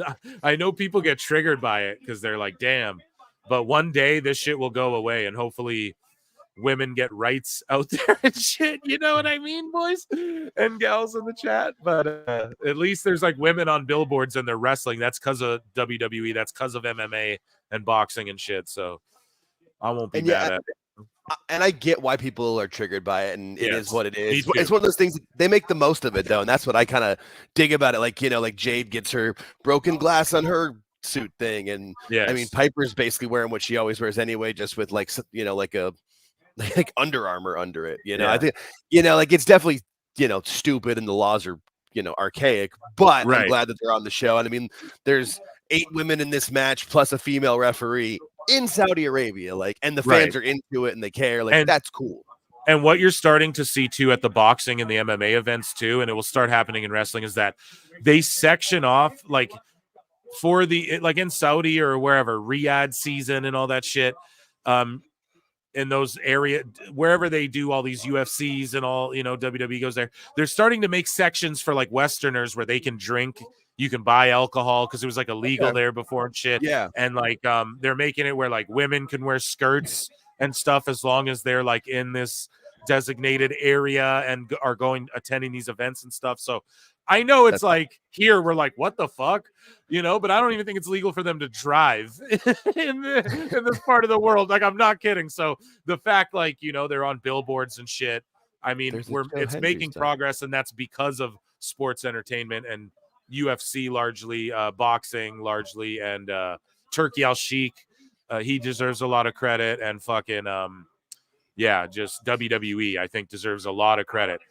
You know, say what you will, but Vince was in it for the money, but there's much more that can be done culturally, you know, with this that is being done. So I don't know. I put it over. Scully Vibes for $2 says, it happened last night. I DM'd you the recording. Let's go. Oh my God. I'm going to EFAP the shit out of that with you guys. Probably not today. Oh, bro. So I went on this huge rant, and you guys could tell me if he got baited into the shit or not. But yes, dude, amazing. Thank you. And dude, I hope Awful just washed him. And I hope he didn't get baited into just like this bullshit opinion, because it's like, well, Awful's opinion is it fucking sucks and he wants the company to die. So what are you guys going to talk about here? You know what I mean? You both like WWE, so why don't you just talk like for real? But awesome, yeah. Scully, thank you. Jimmy B for $5 says doing the No Nut November challenge. Maxine Dupree dressing as Stacy was really testing my willpower. You what? Dude. That was an amazing costume, and I covered that with suplex, and I don't know, it's crazy they even let her do that shit. Yeah, Piper and Chelsea cracked me up doing the Nick Aldis and Adam Pearce. You're not fit to run a lemonade stand. That killed me. That was really funny. Piper and Chelsea are great. Oh man, she landed high on that. Yeah, dude. Yeah, the IWC is so fun. There's a Joe Hendry sign. Team ups, guys. I don't like if like all of a sudden now those geeks and then Awful and them, they're all going to be crossing over and we like each other's stuff and we're all fucking, that'll get corny real fast. I'm so sorry because it's such, you know what I mean? I hope they're fucking, yeah, I hope they're sticking to their guns and shit. That's all I'm saying because I don't know. It's not like us against them, man, but it's like you guys it's not real. You don't really agree. You would never hang out in person, It's like fucking and you guys don't. I know you're not into the same shit, but if it's because you're both fucking trolls, then okay, I guess trolls unite. But it's like fucking it's it's like I'm so interested. I wish I listened to it before. Now I'm like, fuck. We're going to listen to the whole thing. I'll do a whole podcast tomorrow of me just listening to it. No, it depends how long it is, but yeah, I can't wait for that.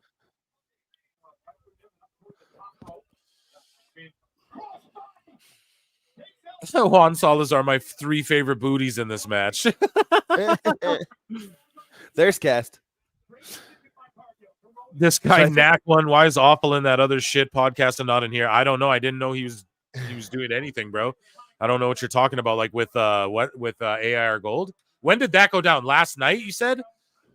I'm so excited to listen to that. Holy shit. Yeah, I didn't know that happened.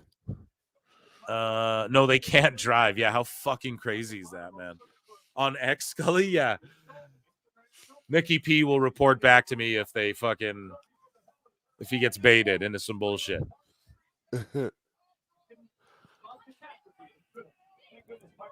No, Awful's too smart for that, though. I just don't want to see team ups with with fucking these motherfuckers. It ain't happening. I don't follow Real One because I know he's a real WWE fan and is faking it. I still don't follow his ass. You can't fucking help these dudes.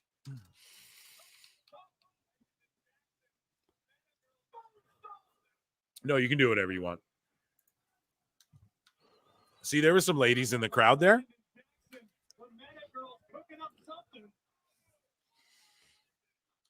We got Nax here begging for a flute. Oh, he's with Tooney? Yeah, that's his show, though, bro. Oh, yeah, shout them out, man. Yeah, that's okay. That's their pod, bro. So, yeah. Fuck, dude. Here we go. Everyone's on the outside. Big dive time. Mm-hmm. Dude, yeah, Kyrie just awesome flies, man. Amazing. One of my all-time faves. Yeah, I'll play you a flute, though, buddy. Typically, you got to fucking... Or we'll do a flute when we do Dave. Hold on. I'm locked into this match. Chelsea's the best. Dude, she's so good. She just sells her ass so off. So good. Right? She really does. She just knows where to be. Can wrestle anyone. Could wrestle a fucking grasshopper. Jaded. It's over. And she can wrestle Penta. Like, that's how good she is. I know, yeah. She can. She can wrestle anyone in the world. Just on a fucking Winx notice, man.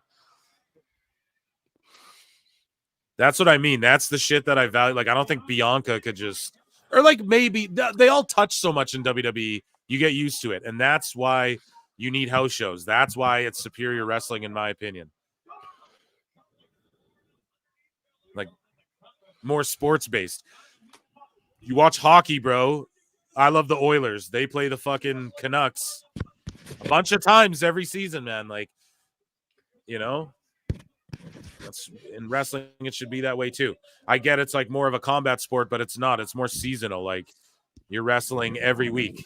MMA fighters fight 3 times a year, maybe. You know, same with boxers. You box once a year, maybe. Yeah, that's a good point. Man, Lash Legend is so strong.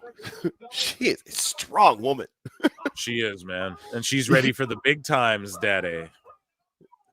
Can I has a flute? Yes, you can. The dude snooper chatted and I can't ignore it now. Thank you for the super chat, Max. I really appreciate you, buddy. Sorry, I'm fucking just real locked into the match. Dude wants a flute, he gets a goddamn flute. Here we go.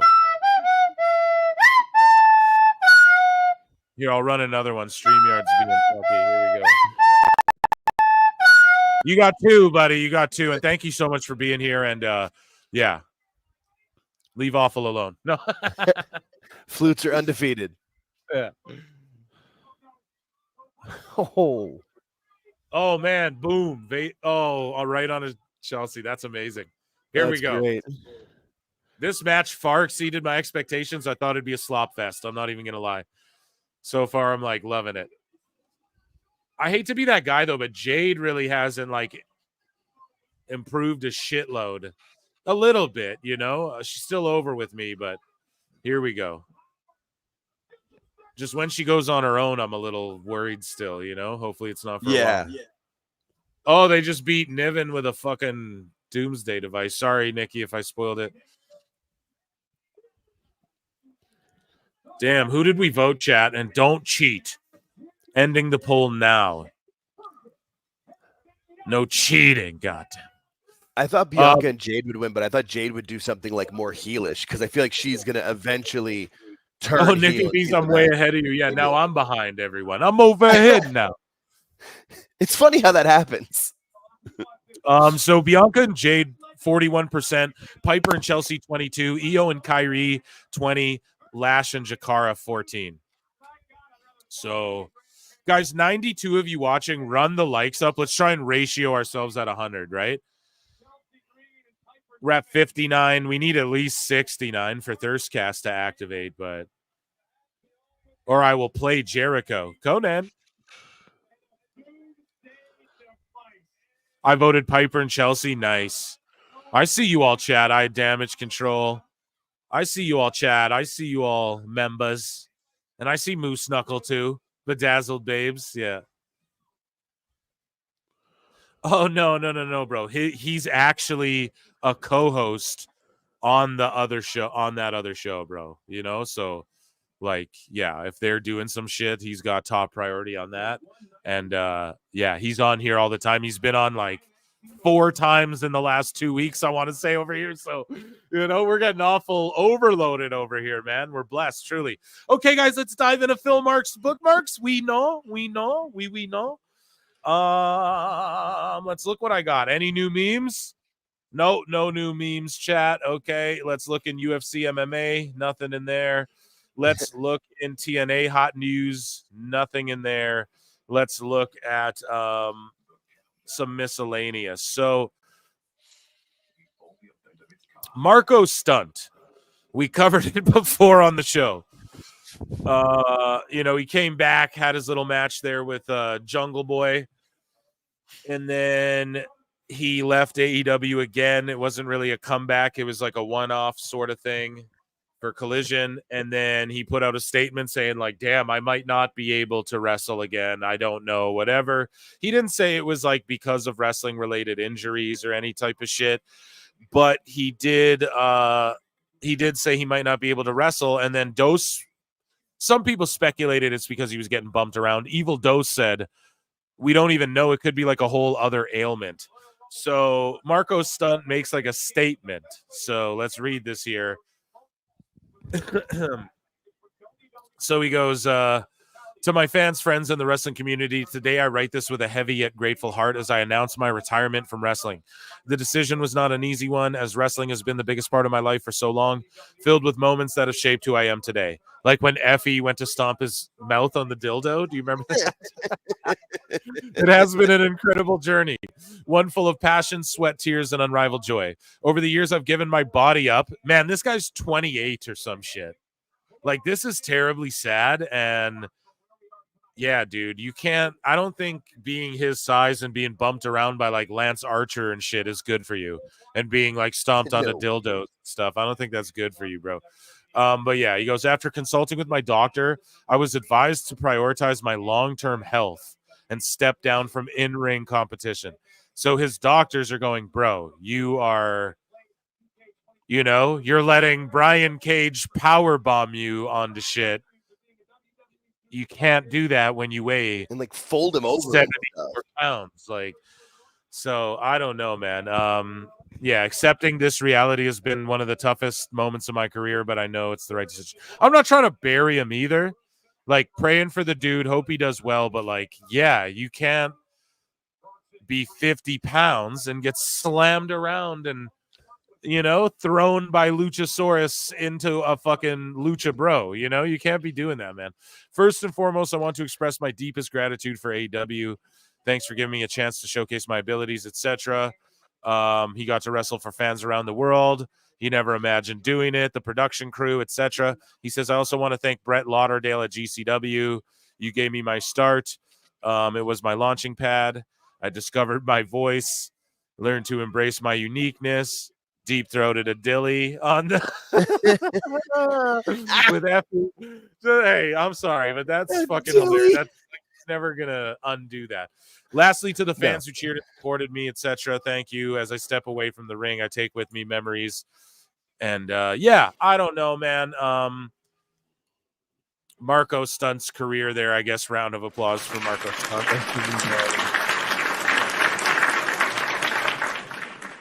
Leave the memories alone. Yeah. So here's some old school stuff right here. So this is from Catch You. I just want to show you guys some cool shit. Here's Megumi Fuji. And you guys are probably like, oh, come on now, Phil. What are you, some kind of goddamn mark? Yes, Phil S. Marks.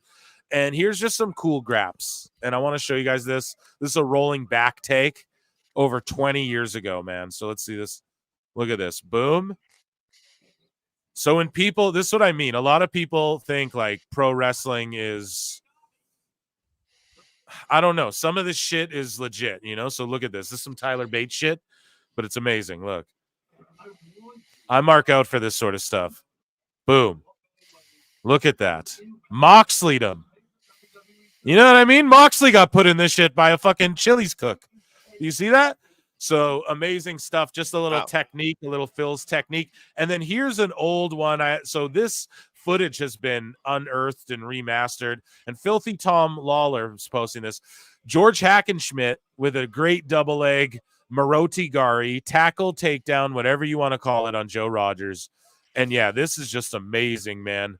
Cornette would fucking bust a nut over this. Let's see this. And look at the ref, man. He's full on like suit tie. Dude's got a fucking monocle. And, he's waiting at the go space on the Monopoly board. And you got fucking George Hackenschmidt, bodybuilder and grappler. Here's some real graps, folks.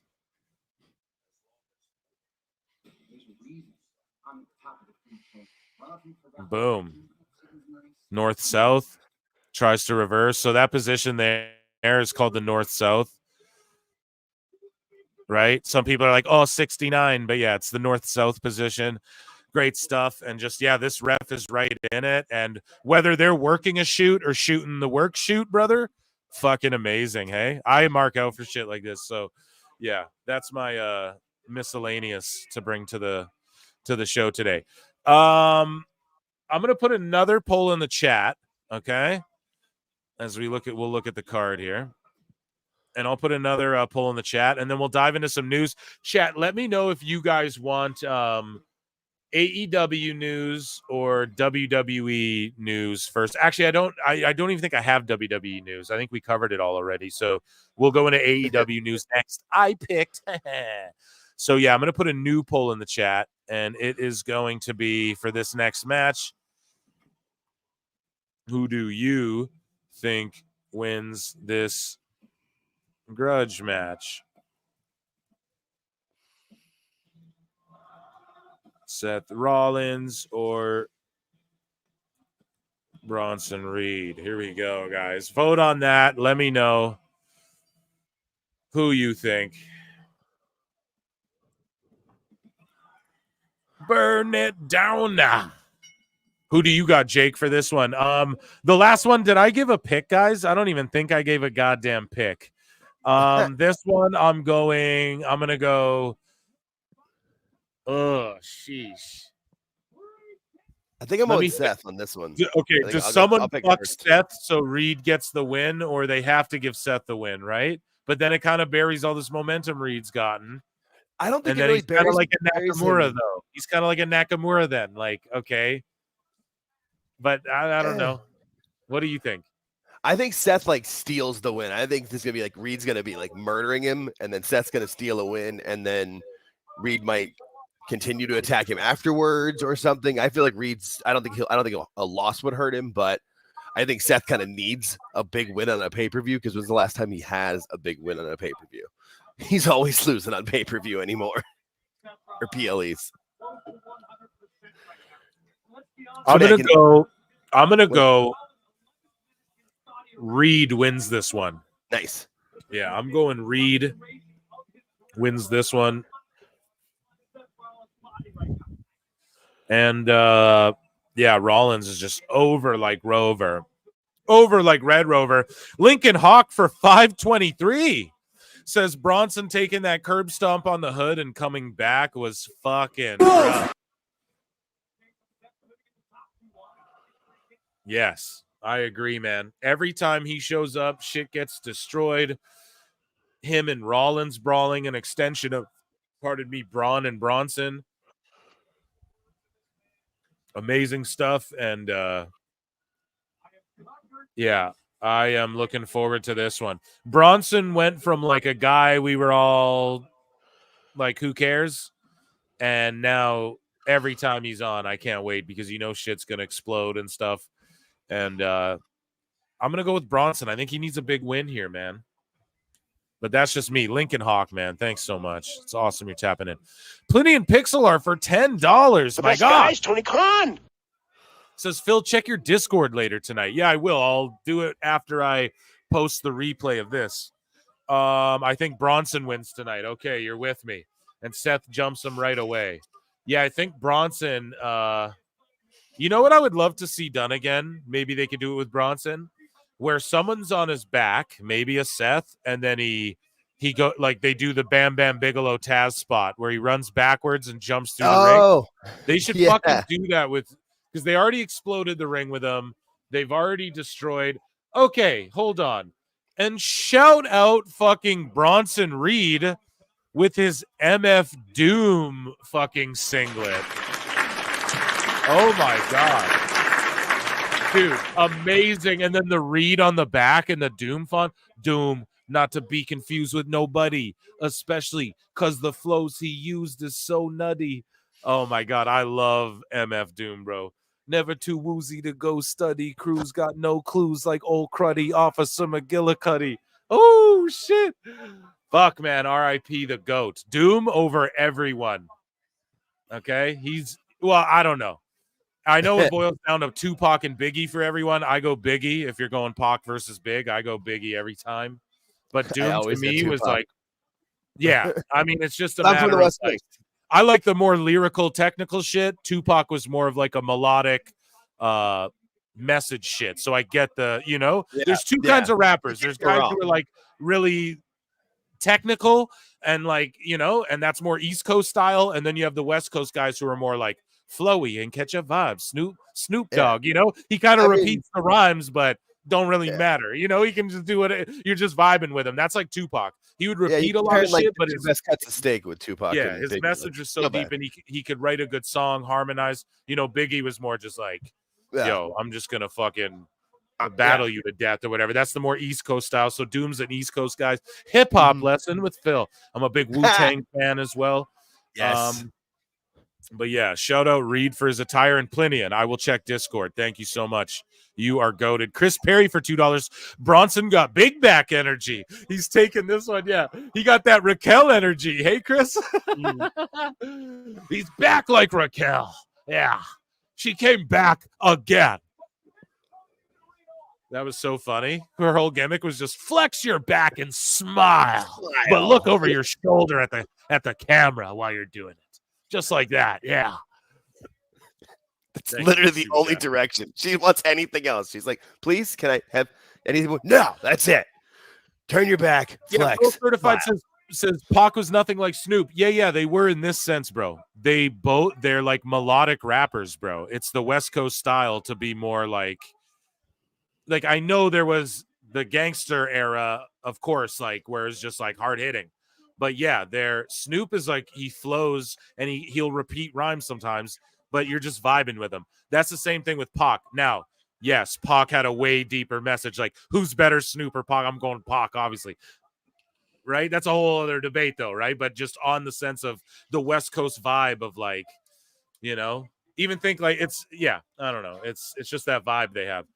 Even like Wiz Khalifa, he's just like a flowy dude. He doesn't even he's not like Eminem. He's not like lyrical miracle. He's just he can rap good, but he just like takes you on a vibe, like these sort of guys, Wiz and shit like that. Yeah. So I like that stuff. I'm like such just a music fan in general, dude.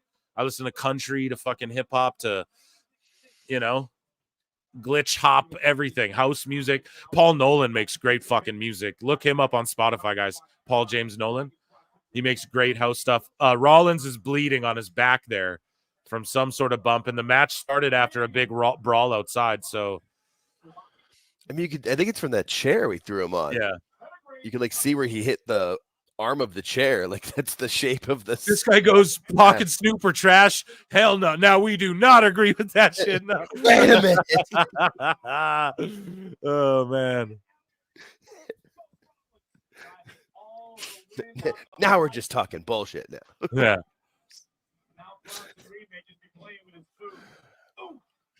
The Eddie. Yeah, no, I love it. I love you guys all love music and Funky 4+1, Sugar Hill. Yeah, let's go, man. I'm down. I'm down with it all, man. That's why I didn't get mad too when like SmackDown changed their music or whatever. I'm like, okay, cool. It's Friday night, bro. You're drunk, you're in the club. It depends who you are. But in 2024, if fucking, AC/DC comes on or, Megan featuring whoever comes on, more people are fucking bopping out to that Meg Thee Stallion. I'm sorry. Just is what it is. I get it, So it might not be my favorite song, but I like the NXT one too, though, with the, like Lil Wayne. I'm just like a huge Lil Wayne fan too. I don't like fucking Seth Rollins' like Young Bucks attire. Do you guys get what I'm saying?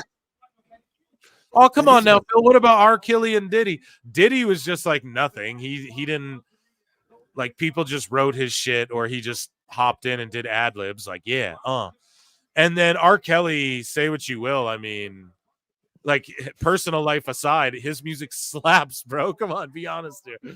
Same with Mike Jackson, whoever, all these creeps, okay? Everyone in Hollywood's a fucking weirdo, you know what I mean? It's Hollywood for a reason. Yeah, everyone in the music industry's fucking weird.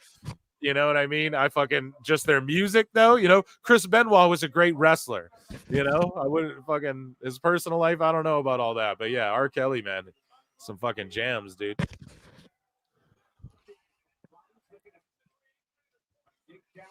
Yeah, I mean, what is it? Was it Phil Spector who like? Yeah, Nos too. Yeah, we're just talking music now. Yeah, Nos. Phil Spector's one of the greatest producers in the history of music. Produced the Wall of Sound in like the 60s and 70s, and then killed his wife.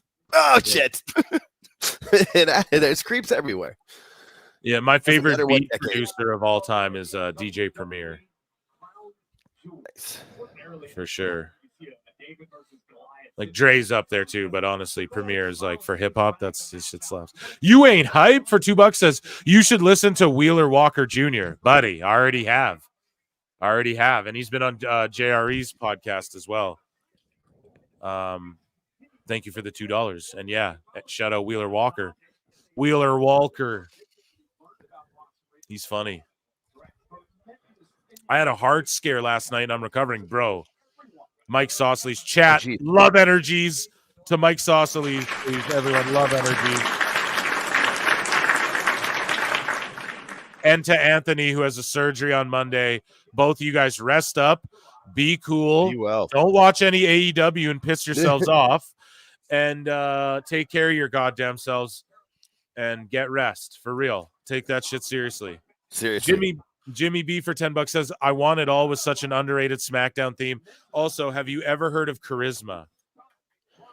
I think he would have been one of the biggest Bay Area rappers if he hadn't got shot. Well, damn. I mean, You what? It's tough, man. I haven't heard of him, no. But if you're in the Discord, link is in the description. There's an area for random whatever shit. Drop it in there, man, and I'll check it out. We love sharing music and all type of shit in the Discord. So if you guys aren't in there, make sure you check it out. And thank you for the super chat. And yeah, send me something, Jimmy B, and I'll definitely give it a listen. Yeah, this match has been solid, man. And after they started on the outside, they've just kept it in the ring, and they're just like having a match, big guy versus, littler guy wearing Young Bucks attire. I don't like Seth in this Young Bucks shit.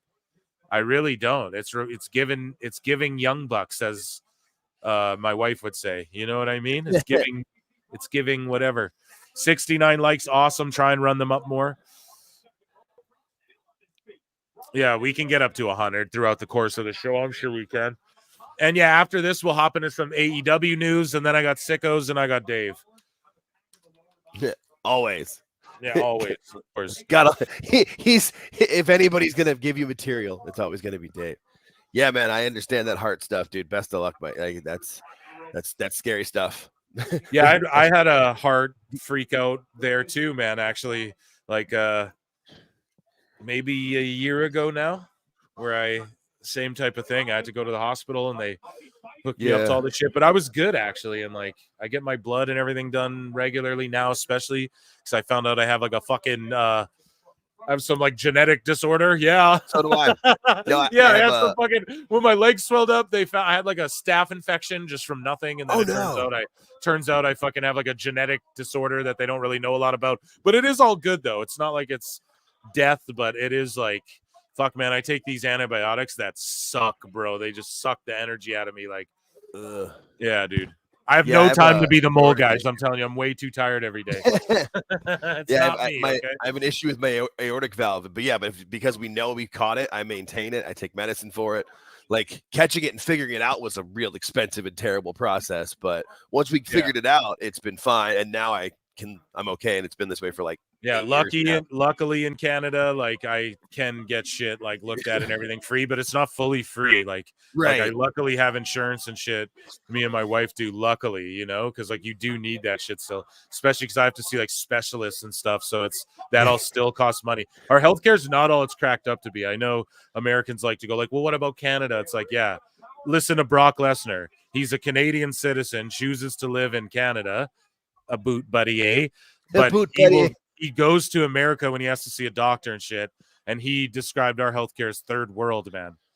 Third world, bro. And he's been all over the world. So there you go. Like, listen to him, He'll fucking tell you.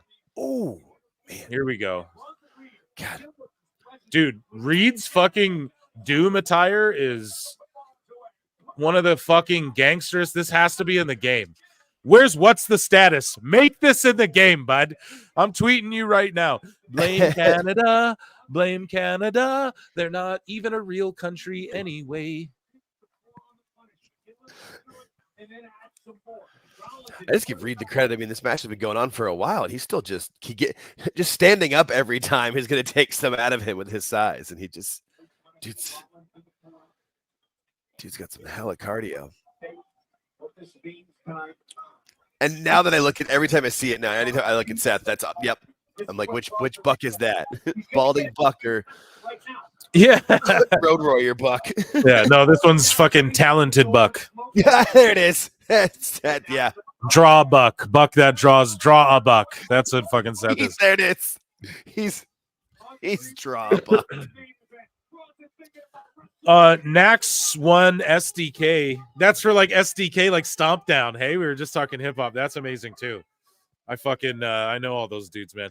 Did anyone see the interview KO did with Kathy Kelly earlier? He got in a car accident in Saudi the other day and blamed Orton and Cody for sabotaging the vehicle. He's turning into a delusional heel. I love it. Yes. So I might have it in bookmarks there. I don't think I did actually, because I didn't see anything in the WWE folder. But yes, so Kevin Owens, they're doing all these social media angles, and he's blaming them for sabotaging his car, and he got in a car accident. Who knows if it was real and then they worked it into a shoot work shoot, or if it was a shoot that got worked into a work shoot work, brother. But either way, thank you for reminding me of that. Nax One SDK. Amazing. Yeah. So I used to work. I'll DM you next. You know what I mean? You got my DM, bro. I ain't on Instagram a lot, but I'll hit you, bro. Yeah, because I fucking have done lots of shows and shit with those guys, like just back like 10 years ago and stuff. I used to roll around with open for fucking those dudes a bunch and stuff. So yeah, we'll talk, bro. We'll DM. But yeah, this Doom singlet is maybe my favorite singlet that I've ever seen someone wear. For real. I'm like marking out over it so hard. I love it so much. And he just looks like a fucking star. And I felt like for a while there, I was bored of Bronson Reed when it was like him versus Ricochet and Nakamura, him versus Tozawa and Ricochet, him versus Nakamura and whoever. Like it was so boring. And now it's like fucking Reed can't miss for me. Everyone crying about Jonah Okada. Like, you give it time, man. It was same with when Naomi came back from TNA. They're like, oh, they're burying her. No, she went away for a year. She's got to put everyone over. Now, I read she was the betting favorite to win the Royal Rumble last week or whatever. So now I think it's Rhea. But yeah, I mean, Naomi's just as well. She's getting all her wins. She's in the title picture. She's with the big girls. So you got to trust WWE's process, especially as of late. Lincoln Hawk for 5. Yeah, maybe. That's like around. Yeah. Well, I'll DM you, bro. Yes. Snack Merc, shout them all out. Yeah. Caspian, Evil, Prada. Yeah, I definitely know them all. We've probably crossed paths then, buddy. Small world, bro. Small world. I'm glad you reached out. And Nax, guys, for the record, too, made me some cool like graffiti PWT art that I don't know. I'll unveil sometime. I don't know. I don't know what to use it for, but we'll think of something clever. Lincoln Hawk for 536 says, make a DVD of people doing DVDs. You'll make tens of dollars. Why am I so ahead of everyone? Yeah, no spoilers, please, Sky. I just saw the finish. So I'm wrong tonight. I'm shooting wrong on everything. Yeah, God damn it. 0-3. I'm going to say 0-3 too, because I didn't even pick the one match. Reed busted open. We got color hard way on both guys. Ooh. A clean win. Gotta like that. Make a DVD of people doing DVDs. You'll make tens of dollars. Thank you for the super chat, Lincoln Hawk. For the dozens and dozens of Mankind fans. Oh, my God. It was a good match, though. That was fun. What are we seeing? Reed leaking. Wow, they really let Seth win this. Yeah, dude. Hey, they're going to fight again. Yes, I agree, Anthony. There will be another match. Sorry, so Seth took it. Yes, plenty. And sorry if we spoiled that, too. Okay, chat. I tried to check in with you guys as much there. Let's dive into some hot news, but I'm just watching replays here, too. Let's dive into Phil Marks, bookmarks, WWE hot news. Yeah, so thank you, Nax, for bringing that fucking Kevin Owens thing, because I wanted to, but a lot of times I don't bookmark because they will fucking strike your social media. WWE will, or their social media as well, which is crazy because it's social media. Like, you'd think their stuff on TV, I understand, but like if they do like a backstage thing and then they post it, you'd think they'd let people show that at least on their podcast. But WWE's pretty strict, man, about that stuff. So we dump into AEW news. And yeah, I say we get these guys in a rematch, like a last man standing or a fucking who knows, right?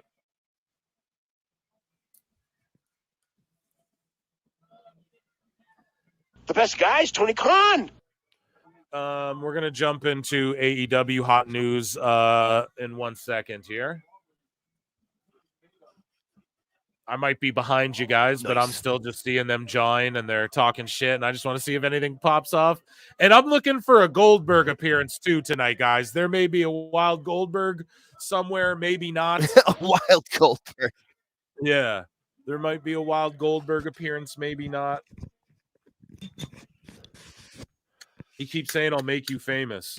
Undertaker's like, "That's my gimmick, brother."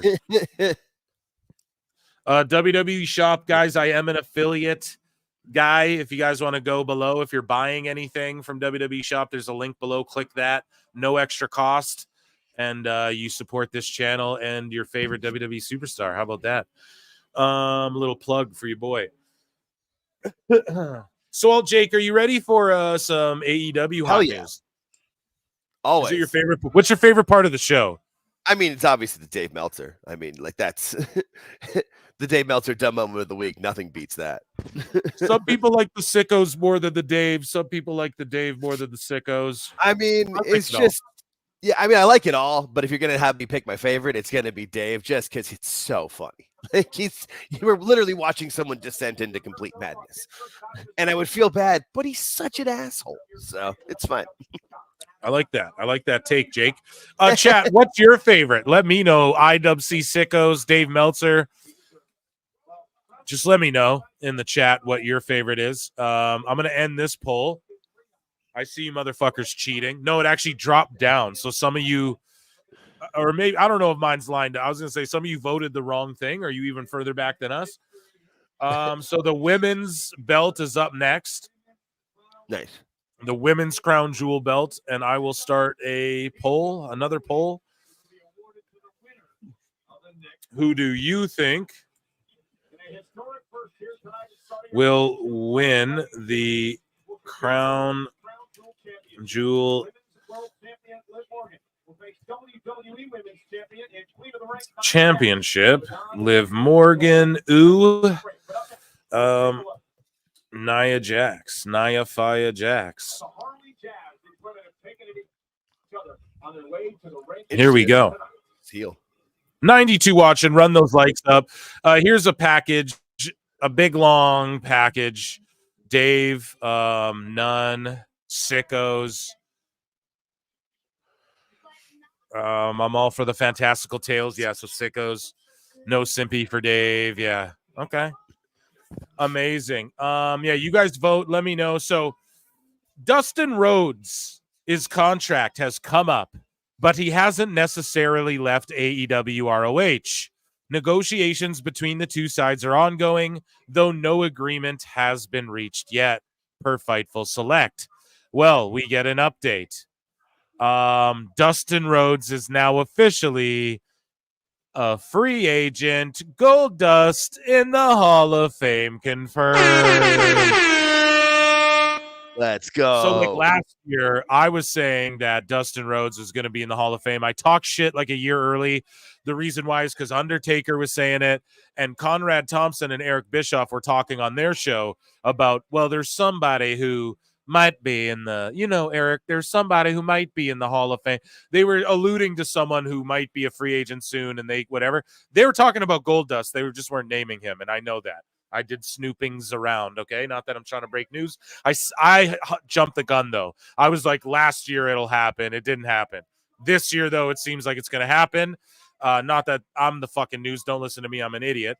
But yeah, so fuck yes, we manifested this PWT universe, at least my belief, along with Undertaker. And yeah, Undertaker said it's not a matter of if, it's when. I think Tony could have given him $1 billion.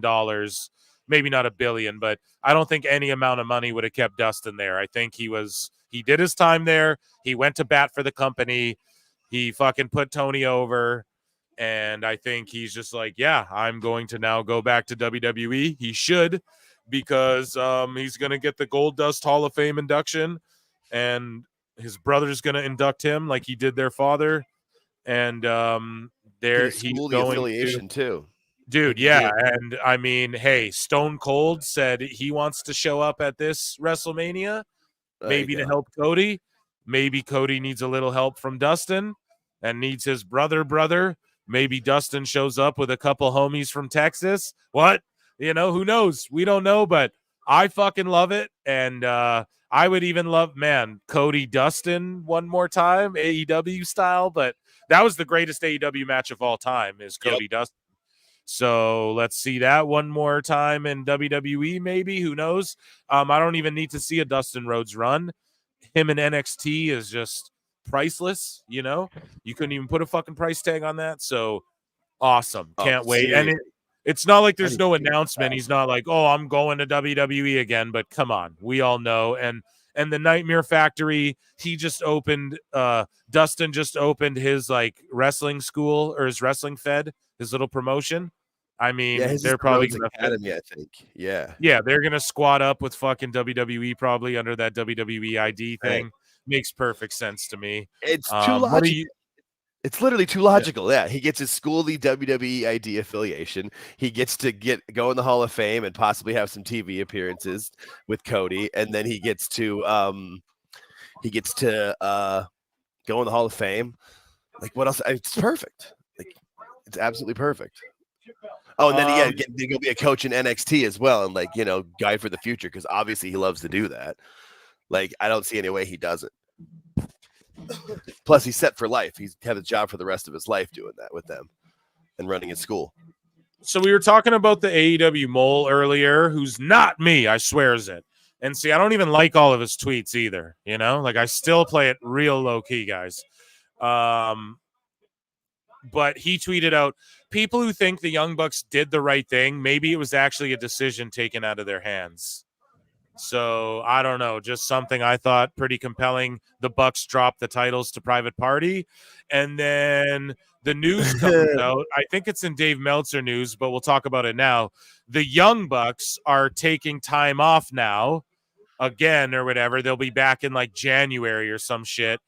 But Dave Meltzer spoils all the plans. He just tells us the booking, which also confirms the mole, because he's a fucking idiot. We're going to talk about that in a bit. But yeah, the mole throws it out there. People who think the Bucks did the right thing, maybe it was taken out of their hands. So the Bucks with boo-boo face, I think Awful pointed it out.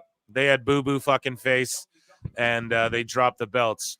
Let's look at, speaking of Awful, here's his little compilation video. And here are the ratings, 628K. We can do a little breakdown here now. I talked about this with Suplex. Lashley comes in, and the overrun guys actually gave them a bump for once. Oh, so it actually worked, and they garnered 20K people in the overrun. But yeah, it didn't do the best ratings ever. It beat NXT this week, although they were both up against playoffs, I want to say. What was NXT up against, Jake? I think they're both up against the World Series, because it was Game 4 and Game 5 of the World Series. Yeah, and so, yeah, I mean, I'm not going to go through the quarter hours. You guys know, I'm whatever. We know what they fucking draw. However, I just need to point that out. The overrun worked for once. So maybe Lashley and them start getting them some fucking ratings. Now, when we say ratings, we're talking if they get 750, that's a win for AEW at this point. So, yeah, so hopefully, maybe. I don't know if you guys are camp, you want to see the show die. I don't, but yeah, it is what it is. Also, I should point this out. They're talking about on Crown Jewel, Rhea Ripley's orbital bone. I don't know about y'all, but I've seen orbitals broke a bunch just from watching MMA and boxing for a long time and kickboxing. She don't look like she got a fucking broken orbital. So I think this is a work shoot gimmick injury, because they need to milk this shit until Mania, because they just see the numbers live in Rhea do, and the story's too hot to not do it, and I think they're just milking the shit out of it. Some people are saying maybe she's pregnant. I don't know. Maybe she has another injury and they're saying it's an orbital. Maybe. We're going to get into that a bit later, because Dave is convinced it's real. But I don't think it was, because your fucking eyes shut when you break your orbital on the top or the bottom. The top would be worse, because that's thicker.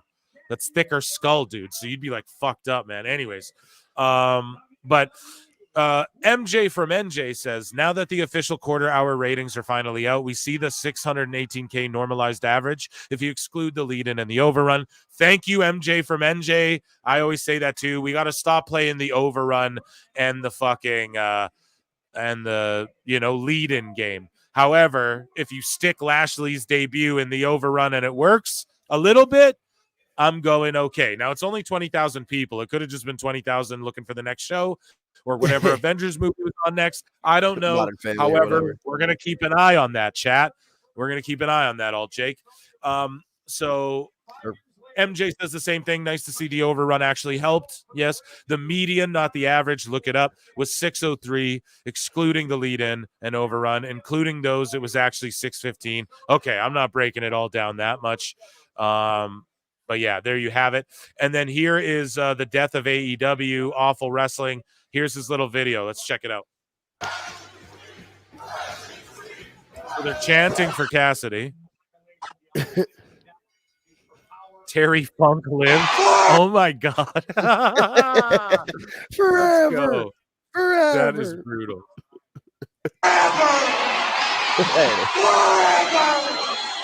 That's enough of that. I don't do this. I don't like this. This is not who I am. I don't. The worst fucking, what did he say? The William worst Shatner. fucking William Shatner impression ever. Still no Millie, but beat NXT. Yeah. You got to point that out. Like, even when they went head to head originally, like AEW beat the shit out of NXT. So it's so funny how when NXT beats AEW, they just cry like bitches. But yeah, they did. They did beat them. But they're not on the same night. And if Tony Khan gives up his time slot to not go head to head, that'll be the most bitch made thing ever, bro. Such a bitch. Yeah, we're getting pulled for that song. Thanks, Awful. The Neo Moxley's attack Orange Cassidy. Bro, was that started in PWT? It has to be the Whitepool Neo Moxley clan. Like, I don't know if anyone called them Neo Moxley before this chat, but goddamn, amazing PWT. We've invaded the fucking IWC, bro, with flutes and everything. And then Darby comes dangling down. You see this goof come dangling down and like, bro, come on, he ain't beating up Claudio. Fucking Justin Roberts is bigger than fucking Darby, dude. He's hidden behind Claudio. And he's still got the thing attached to him. And then he falls through the shitty table. Darby Allin weighs fucking 84 pounds and he falls through the table. Like, and then he just falls through there, and Claudio's got to stand there and wait for this guy that he just was no-selling to get back up like an idiot. And it's just like, fuck, man. It's so messy all the time. But wait, there's more. Big knee. Buckle bomb. Stomp. And that's Rollins' move. I'm so tired of people burying the stomp now, too. Goes for a pin. Kicks out at 1. And then he hulks up. Awful. Oh man, that's hilarious, dude. Fucking awful, man. Doing the damn thing. I'll put myself over for my 625 guess. I nailed that one. Here's some more botches. We're gonna get Don Stevens, but fuck it. Look at this table. Abaddon tries to spear through it. It doesn't break. Okay. Doesn't break. Oh god. Okay. Dives onto the table, doesn't break. Another one doesn't break, and she like face plants into this one. Like, look at this. You couldn't have hit it any worse. Boom. And then she flops on it, like, just looks stupid. Like, boom. Just look at these, man. Again. And of course, the camera cuts right when she's face planting on it. Great look. I am the table. And again, what does Tony do every year? I pointed out the last 2 years for Halloween. What does Tony do? Oh, it's Halloween, right? Come on, Abaddon. The best guy is Tony Khan. Abaddon spooky? Yeah, come have a match for the title, for the world title out of nowhere. Ha This is great. It's literally what he does every year. Call Abaddon for Halloween. It's It'd be so different if bad, she was like, man. if it was like their one-off, but she's signed to the company to work one night a year. She's like their Santa Claus, but for Halloween. Good for her. It's a good gig if you can get it. Man. Great gig if you can get it. Come out once a year. It is fucked. The mole says again, please don't. He says, please don't give Chris Jericho the credit if I think what's about to happen happens. And he goes, something is going on with Ring of Honor, but it's above my pay grade. If I find out what, I'll let you guys know. Well, guess what? It was then announced that Ring of Honor is about to get a TV deal and that they put the belt on Chris Jericho because he has the best chance at getting them a TV deal. Okay? Tiffy's about to cash in, folks. We'll keep an eye on this. But yeah, the mole was right and strikes yet again by saying something big's happening with ROH. Well, it turns out they're about to get a TV deal, and then it turns out they're putting the belt on Jericho so that he can help get a TV deal. Now, Jericho also, the first time when he became the Ocho, right? That's what they said. Oh, they're putting it on Jericho because it'll be easier for them to get a TV deal with Ring of Honor. So it didn't happen last time. Who knows if it'll happen this time? But yeah, that I don't know. Mole strikes again. If it is, I've heard True TV would be where it would go, which is just hilarious. And if people think I'm the mole, how the fuck would I have guessed that? I never would have. I was saying put Ring of Honor on YouTube.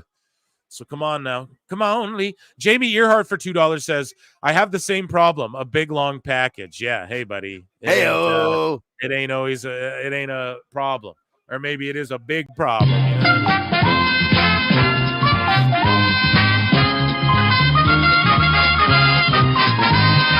mean? Nikki P don't have that problem, right? Shorty's in the chat. Say, yeah. Dude, Tiffy might cash in, though. I'm getting nervous here. Thank you for the super chat, bud. Here, we're locked in here, and then we're getting to this story here that is in the title of this whole stream. And this match has been okay. It's always Liv just playing the little guy. Now, unless you're as good as Rey Mysterio, it's hard to do that all the time and keep me invested every time, you know? For real, because it's like with her, it's the same concept almost against everyone. Okay, you're smaller, and it's like unless you're Rey Mysterio level, it's hard to do that. And you know, yeah, I think it was smart for them to bring in Raquel as her heater to kind of help with that, so like Raquel can knock out people or whatever, and then eventually turn on her. Freshens it up at least a little bit. But they're doing too much. They kind of stooge that they're not going to do it because she's been out here so long now. It's like, fucking do it or don't. 101 of you in the chat. Run the likes up, please. Let's get them to 100.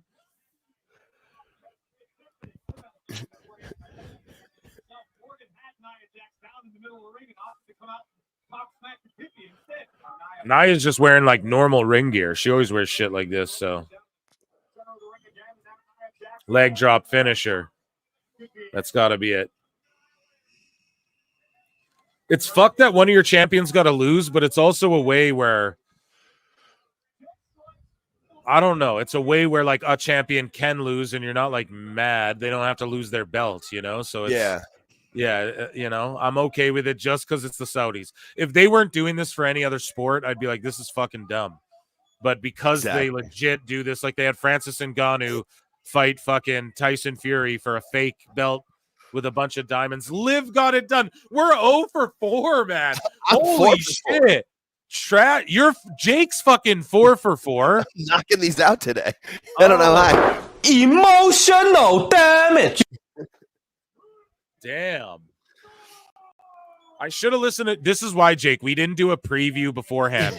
I was late. You were late. I jumped on. I just started giving picks. Usually when we do a preview, Usually you will say some shit, or We Dose talk it will say out. some shit, or yeah, someone, Right. Chris will say some shit where I go, oh fuck, yeah, that convinced me of this. So I should have talked it out with you, but it's all good. How That's does the one Saudi run show. a like up? You just click that like, baby. Finally got one of them right. Yeah, I'm fucking up. It's okay. Took like 4 people. Yeah. Yeah, you're right. For the briefcase to matter, you have to forget about it for a while. Fucking StreamYard too. It'll become AWT again. The alt Yeah. Jake Wrestle Times again. Hey, I'll get booted. That was hilarious. Just because I thought it was my Yeah, internet. And no. I was sitting there like waiting. I'm like, my internet will come back. And then someone in the chat went, Phil. And I'm like, oh shit, it's me. All right, let's go. See, there's a little girl like invested in this shit, bro. Mhm. And that's what matters. Like, even if she's like, they forced her to sit wherever she's sitting and like she's a plant or whatever, it's, whatever it is, it's still, it's the perception, and hopefully things change. And yeah. No, they've definitely shown enough women in the crowd, especially during the women's matches. You can tell it's something they're proud of. Hey, it is cool. I mean, Liv getting a standing ovation in a tiny little blonde girl getting a standing ovation in Saudi Arabia, like, and just pretty cool. like you can tell she really fucking, she's like emotional, she really wanted that. I mean, she gets a lot of shit from people, and she isn't the best in the ring, but She's you can tell amazing. she puts the work in. I love it. She puts the work in. You can see it. I remember that documentary they released on Peacock a couple years ago about her, where basically the entire documentary is her career never was able to get off the ground. All she ever wanted was to be able to get a chance. Yeah, and she's taken this heel run and ran with it, and that's awesome. Oh, dude, the ad for Saturday Night Main Event. So good. Let's fucking go. It's so good.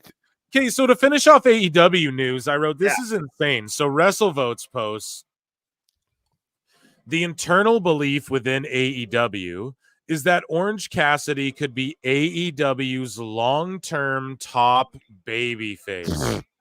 Shut up, bitch. Thank you. Management reportedly have a lot of faith in Cassidy and have even claimed he has John Cena aura about him. You what? With the current plan being Cassidy will be the one to eventually take down the Whitepool Bumbaclot Neo Moxley Clan Club and save AEW. You fucking mark. So it's going to be the Bucks. Maybe Cassidy aligns with them, but John Cena aura from Orange Cassidy. What? And then their long-term top babyface. He's 40. He's 41 in like a couple months or something. What the fuck are we talking about? Who in management? You mean Tony Khan? That's all Tony Khan. I was like, management. Okay. And there's only one person who's going to say he has John Cena aura. Only one. You mean Will Washington? The best guy's Tony Khan. Who are we talking about? Who? What? John Cena aura? Yeah. When he was a fetus. Liar! Tell us what you know, you goddamn liar! Maybe like What when John the Cena first fuck, came out and was like, had that stupid little haircut and was saying ruthless aggression and wearing the tights of whatever town he was in and the sports team color. Maybe that John Cena, but not any John Cena since. Jesus Christ. Hey, I have Channing Tatum aura just because I said that. What the fuck, man? Yeah. I tell my wife all the time I have Ryan Reynolds aura. She laughs at me though. Not with me. Jesus I just Christ. can't, like, who comes up with this shit? Like, they did this for clicks. They had to have. And I wrote down here, these guys are so old and uncool, it's not even funny. I mean, it's just wow. So John that was Cena. AEW news, guys. Yeah, that's yeah. Sorry to disappoint you. We'll give a fucking instead of a round of applause today we will give a big L to AEW news.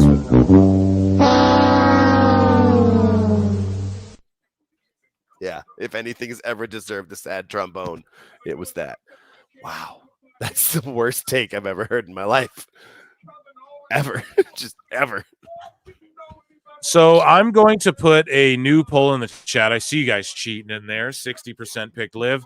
You guys probably cheated though. We're gonna put a new poll in the chat, and then we're gonna get into some sickos and some Meltzer. We're gonna lock in for this match. Let's get a new poll going here. Owens versus KO.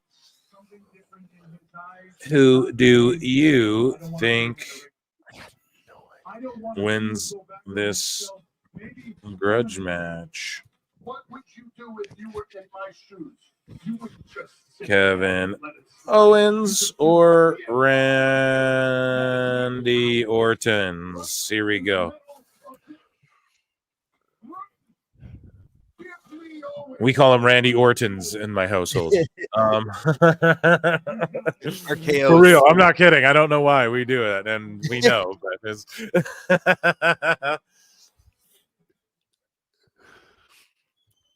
oh yeah, who am I picking? Kevin Owens. Yeah, I'm going with Kevin Owens too, because I think this is how they not get rid of, but like write Randy off maybe for like a little while. Because if they're going to try to tease out that unless they want to do Cody and Randy at the Rumble, maybe. But I just feel like that's such a great Mania match at some point. But yeah, I think KO's winning this one. But who knows? Yeah. Either way, like this could be like this really could be the match of the night. Hopefully. Yeah, or who knows? I don't know. I think Cody and Gunther's gonna fucking dude. How many matches do we got left, dude? We got this one, the U.S. title, and then the main event. Man, amazing. Title. I forgot about the U.S. title. You're right. There is 7 on this card. The worst match is the fucking Bloodline one so far. Not to shit on it, but for real. Yeah, but they had the storyline at the ending of it is all you're going to really remember from it, so that's fine. That was if you're going to have the bad match, have it with the great storyline afterwards. It's perfect. It makes so much sense. Because really, the story of that match is going to be Randy Orton kicking, or not Sami Zayn kicking Roman Reigns. I like how he wears the Cowboy Bob Orton shirt. That's nice. Oh, speaking of Cowboy Bob Orton, I watched that what was that Grapple Vision doc about the Plan B video. I watched that the other night. That was so good. That was enthralling. And then I ended up finding the actual full Plan B video on YouTube and watched that right afterwards. Spent like 2 hours watching that stuff. So amazing. Last time I didn't know anything about it. Now I'm fully versed on the topic because man, that was interesting. I'd never even heard of it when you brought it up last time, and I was like, what? And guys, if you're not, check out patreon.com/prowrestletimes. You guys see here, consider checking it out. Me and Alt Jake are watching Tough Enough, WWE Tough Enough. So season 1, episode 1, we watch, pause, react to it. All the episodes are like 45 minutes. It's an hour 19, so that's an hour long, 20-minute. Hour 20-minute long video and stuff that I'll get pulled down for on YouTube. I put here on Patreon. So we react to Botchamania, every Botchamania. We're watching season 1 of Tough Enough. Also, like you get stuff early. So the Sickos video, we watched the Tony Khan NFL Films thing. I watched that. The uncut 10 minutes of Tony Khan video, every appearance of him in the All Access reality show. You get early access to stuff, things like this here, Aubrey Edwards dancing that gets cut out of the live show. Like when they Don Stevens me, I cut it out, I upload it here. And also things like, I have like every wrestler getting punked ever, I put it in a compilation and react to it. So that sort of stuff. Consider checking out the Patreon, supporting the channel, supporting PWT. Yeah. Anyways, let's hear them sing Orton's song.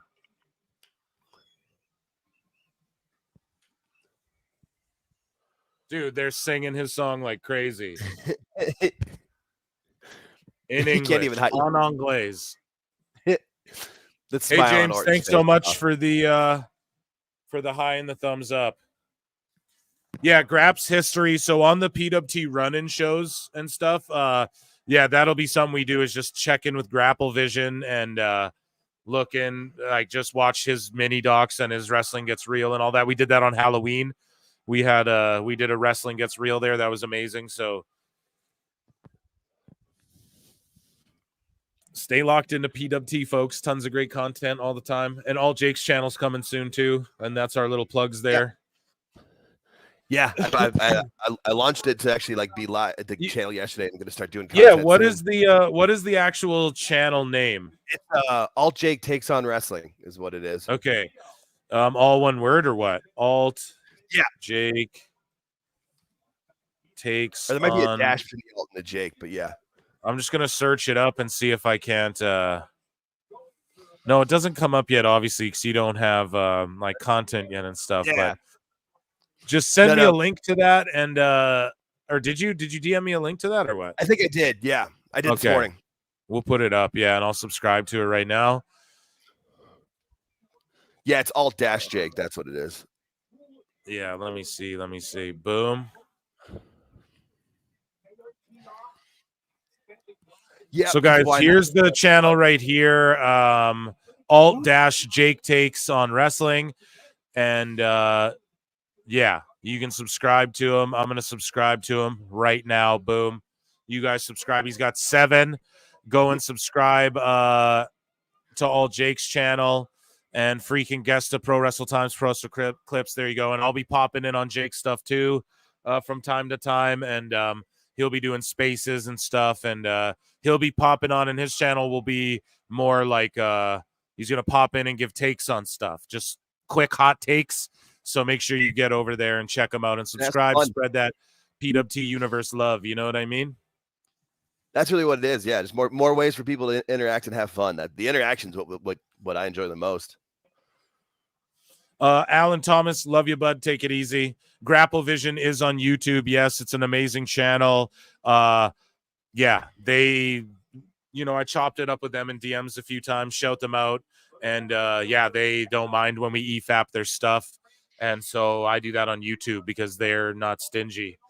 And they go through the trials and tribulations of what footage is okay to use and what isn't, so I can EFAP it later. So thank them. And a tremendous channel just filled with just gems, man. Like I'm telling you, things that their channel should be way bigger with it's huge already, but it should be like millions of subs. They should be bigger than What Culture and shit with the type of like really actual like the sicko stuff, the nitty gritty, man. They're not going after the IWC sickos, but just the whole, he just pulls up the gems, and he gets every wrestling fight ever in his Wrestling Gets Real series. Is this like a anything goes match? Like no DQ? I don't think the match has actually started. I think, he's...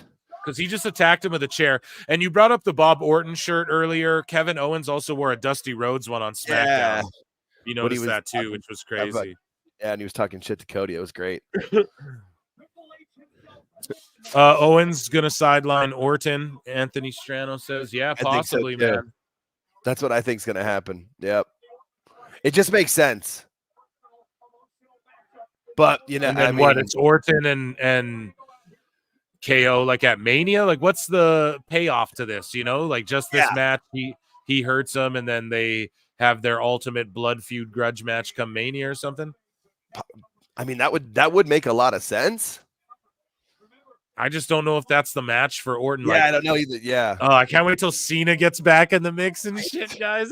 WWE. We're like 2 months away from the Netflix era, and it's like, oh my god, dude, I cannot wait. Yeah, we're SmackDown, Netflix era, year of John Cena. Rock, 2020 is gonna be awesome. Orton, fucking. Everyone. That's half the reason why I want to launch a channel right there, because there's going to be so much to talk about and much. Like Logan Paul's coming back and all that shit too. Oh yeah. Because after his brother fights Tyson, which is going to be huge on Netflix, then Logan will come back. This Royal Rumble is going to be insane. Oh, this Rumble's going to be nutso. Like, I just want them to do one. I want WWE to give us one, like, man, because AEW is such not a threat that, like, have one of their guys show up in the Rumble. Just be that and just, like, get him eliminated. You know, Tony would jump all over that. Oh, my God. Yeah. Dude. KO just stunnered the fucking ref, chat. Oh, my goodness. Yeah. They're not even going to have that match. Just, yeah. He just hit a stunner. Fight. Yeah, so this isn't even the match at They're Crown just fighting. Jewel. No, that's awesome, though. That's smart. That's great. Like, just save Yeah. it. Save the you know, the quote-unquote rematch, but there's no real match even. They just beat the shit out of each other. Exactly. Yeah, I like that. That's great for the live fans, too. You still get to see all the action and fun, but yeah. No, it's awesome. Jamie Noble. Yeah. What's Jamie Noble? Jamie Noble had one of the coolest action figures when I was younger. Him and Nydia. Well, he was one of the only guys who, like, he wore the jean shorts, but then, like, he would have, like, the white tape on his legs and then the boots. He was, like, the only guy who had that. He had, like, unique legs. I know it sounds so stupid, but that's, like, what made his, you know, like, a lot of people shared the same bodies or, like, legs. You could tell it was like, okay, it's just this, whatever. So I don't collect toys and shit anymore, but when I was a kid, dude, I had, like, every fucking wrestling toy you could imagine. Oh, dude, now Orton's attacking Daivari here.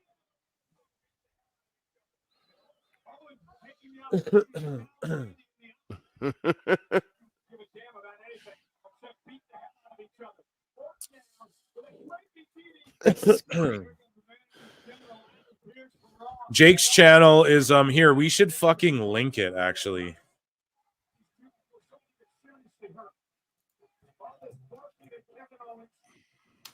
I just put it in the chat too. Okay, there you go. Jake just put it in the chat. Yeah, Jake, you have mod on here. Yeah, okay, good. Yep. Okay. Yeah, they're just brawling it out. I like this. Great. I like how, like, the officials came out, and then, like, the producers came out, and then Aldis and Pierce came out. Like, that was good. That was good how they did that. They kept escalating. And they'll probably have, like, a social media post of Triple H in the back in Gorilla, like, going, God, I said this was going to happen, all pissed off. This is great. I like this camera angle. I love Aldis and Pierce taking bumps and shit, too. Great. Fuck, and man, they've been Aldis. bickering back and forth on social media. They're going to have a match one day. It's going to happen. Oh, man, I would love to see Aldis have one run. You bring back the European title. You fucking let him have a run with that thing. Oh, that would be spectacular. It'd be fucking amazing, man. I'm surprised they ever titles, but that's a good one. Yeah, I'm surprised they got rid of the NXT UK title as well. Like, you could have just kept it along with the North American title, and you know. And I know you don't like the Heritage Cup matches, so yeah, that'd probably be better than that. Like, yeah, you just have that. That's the both. UK. Yeah, having both would be too much, but that would work. Yeah, you just get rid of that cup and have the UK title, and just, like, make the rules different. Oh, UK title, it's like not rounds, but, you know, 20-second countouts or whatever you do. Just, like, make it different. There's, like, a strict 15-minute time limit no matter what. Just think of like old sport of wrestling rules. You just make it those rules. Oh, man, Kevin's crazy. Oh, damn, dude. Holy shit. Holy shit. Holy shit. Holy shit. Beef McLarge Big for £2 says, is Tony Khan the next John DuPont? Jesus. Let's pray to God he's not.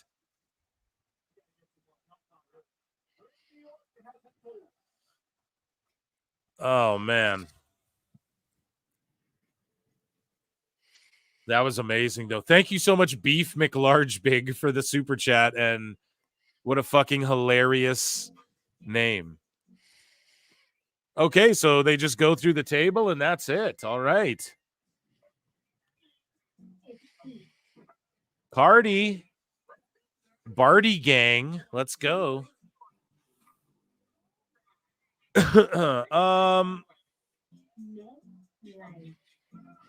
So while we're waiting for the next match to start, oh my God,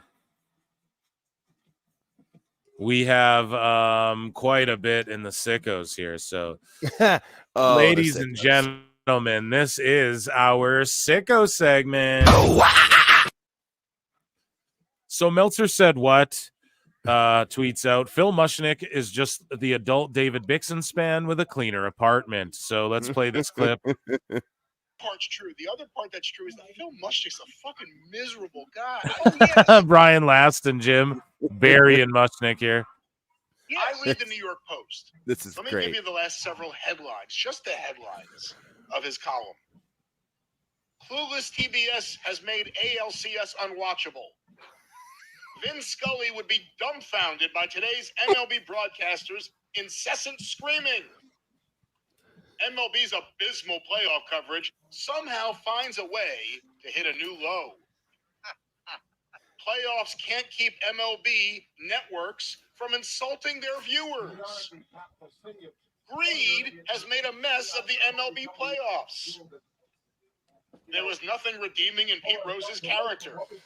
Yeah, Phil Mushnick's just a miserable fuck, man. He's the living embodiment of that old man yells at cloud. Yeah. No, you're right. Everything sucks. Ohtani's historic season, enabling MLB's money first con.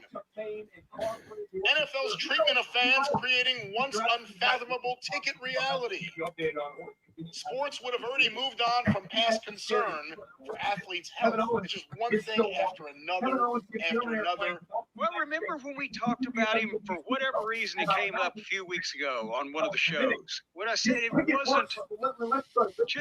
wasn't like just a crusade against Vince. Vince McMahon is a horrible person individually, whatever. Then I wouldn't have been able to work up a lot of indignation. I mean, but he was this horrible attitude, this fucking snotty, self-important, condescending, wise ass with this axe to grind with the world, this miserable malcontent and nattering nabob of negativity. Alliteration, the way that he presented it, it wasn't Vince, it was everybody in the wrestling business is a piece of human slime, and the wrestling business is the lowest thing that could possibly exist, and anybody who watches this stuff is a complete goddamn idiot and buffoon, and fuck all of y'all and all other people. That was the attitude. And so that's why I said sometimes all of these people can be assholes. Yes, they're all. Yeah, another amazing clip from Meltzer said what, and yeah, just burying Phil Mushnick, that miserable prick.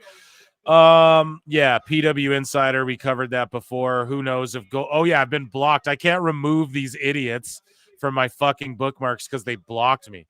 Pro Wrestle Times speechless. I was tagged in this by Pablo Canuck. Here's a tweet that says, how do people not understand that Moxley is a massive star and a much bigger name than almost anyone else in wrestling today? Moxley, bro. And then this guy goes, doubt the Bucks all you want, diss the Bucks all you want. The match catalog speaks for itself. Best tag team ever. And then this guy goes, LOL, load viewer, no draw, same match every time. This guy goes, they've drew a bigger crowd than any other tag team. Dude, that's not true, bro. The Bucks have not drawn a bigger crowd than any other tag team. They did not draw the whole Wembley crowd, if that's what this guy's trying to. That has to be what he's talking about. That has to be, which is just sad. They're still bringing up Wembley from 2 years ago. Oh, God. Or 2 Wembleys ago. That was so smart to do the KO and Randy Orton thing like that, too, because then you don't have to have it go for a long 15, 20-minute match and still get the segment out and move the story along. And now can have this U.S. title match be good. Who are you picking for this? I think Knight will retain. I think. Yeah, I'm going LA Knight. Yeah. New poll in the chat. Yeah, and Melo's gonna bring back the spinner title. So moving along here. Here, let me get this shit out of here. This trash. So Peter Cave says, dang, so I guess New Japan is wrong, huh? Responding to AIR goofball. So Cody presents the Bullet Club at the G1 special in San Francisco. And Cody Rhodes went on the Flagrant 2 podcast. He said, yeah, it's revisionist history to say I'm not, but I actually did beat Kenny Omega and become the leader of the Bullet Club technically. And AIR Gold goes, revisionist history from Cody Rhodes again. There's a whole online argument about whether was I ever a Bullet Club leader. It is official. I did lead it. I won against Kenny Omega to get leadership. He did, though, technically. New Japan said that, you fucking dummy. Yeah. Anyways, so the Mole said, I mean, I did tell you guys. And here we go. Time Cop. And he's wearing the fucking hat with the Time Cop logo on it. Time Cop. And pointing at it, too. I'm leaving that. Part. Yeah, I'm leaving that in the bookmarks because I need that picture for a thumbnail in the future. But, like, hilarious, man. He legit, the Mole even knew Tony's Halloween costume. Like, I don't want to, like, predict or speculate on who he is. I keep saying it, but, like, I have a couple pretty good guesses, personally. I'll say that, but I'm just going to fucking chill on it. But, same. So Awful Wrestling says, see, it's just as I knew. These guys don't actually hate. They want attention from me. And so this Wes Mercedes Monet, I don't know. This account's stupid as fuck. But yeah, they're trashing Awful. Awful responds to it and goes, this doesn't bug me. Y'all have fun. And Awful's been getting it too because he came on this show and responded to haters. But now people are jumping on him like, oh, you blocked everyone who was hating on you and shit. So I think he went on a blocking spree. But I mean, that's why the block button's there. I don't know. Fucking shout out Awful, whatever. He said his piece. If you guys haven't yet, go check out the clip. But yeah, so Awful responds, and then this Mark jumps out and goes, hey, want to join my spaces? I want to know why you don't like AEW. You know, so they just want a daddy magic taste of fucking Awful's 11,000 Twitter fucking people. That's all it really is. Like, they hate, but I don't know. I don't believe any of these fucking people. Awful challenged everyone. He's like, show me a ticket stub. Show me a fucking. Oh, yeah. And then some people did, though. And then Awful was like, no, print it out and write fuck Awful on it. And I'm like, nah, Awful. Like, now you're going too far. Motherfucker, who has a printer? When we go to the library, bro, it's fucking 20. You know people use their phones, Awful. So, yeah, he's like, now print it out. It's like, no, bro, come on. You asked them to screen grab it. So a few people showed receipts, but yeah, a few people drop receipts, but he is right. A lot of these people who talk shit online, they don't even really be fucking getting the pay-per-views or supporting the shit or anything. Like the ones who defend it the most, you know?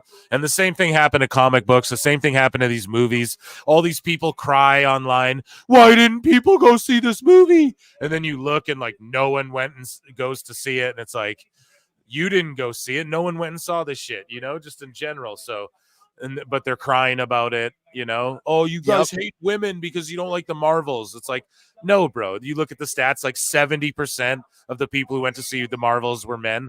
It's like, yeah, where were all the women crying on fucking Twitter who didn't go watch this movie?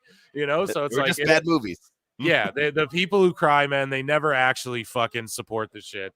So it's funny. He did call them out. A couple people dropped receipts, and then Awful was like, no, I need a printout. And I was like, oh, come on now, Awful. That's not very fair to ask them to like get a library card. 2024 Awful. And I think a healthy AEW is good. I think them showing their Google, their Apple wallets is good enough, Awful, in 2024, don't you think? So, yeah, LA Knight's beating everyone up. Amazing stuff. This guy, Dr.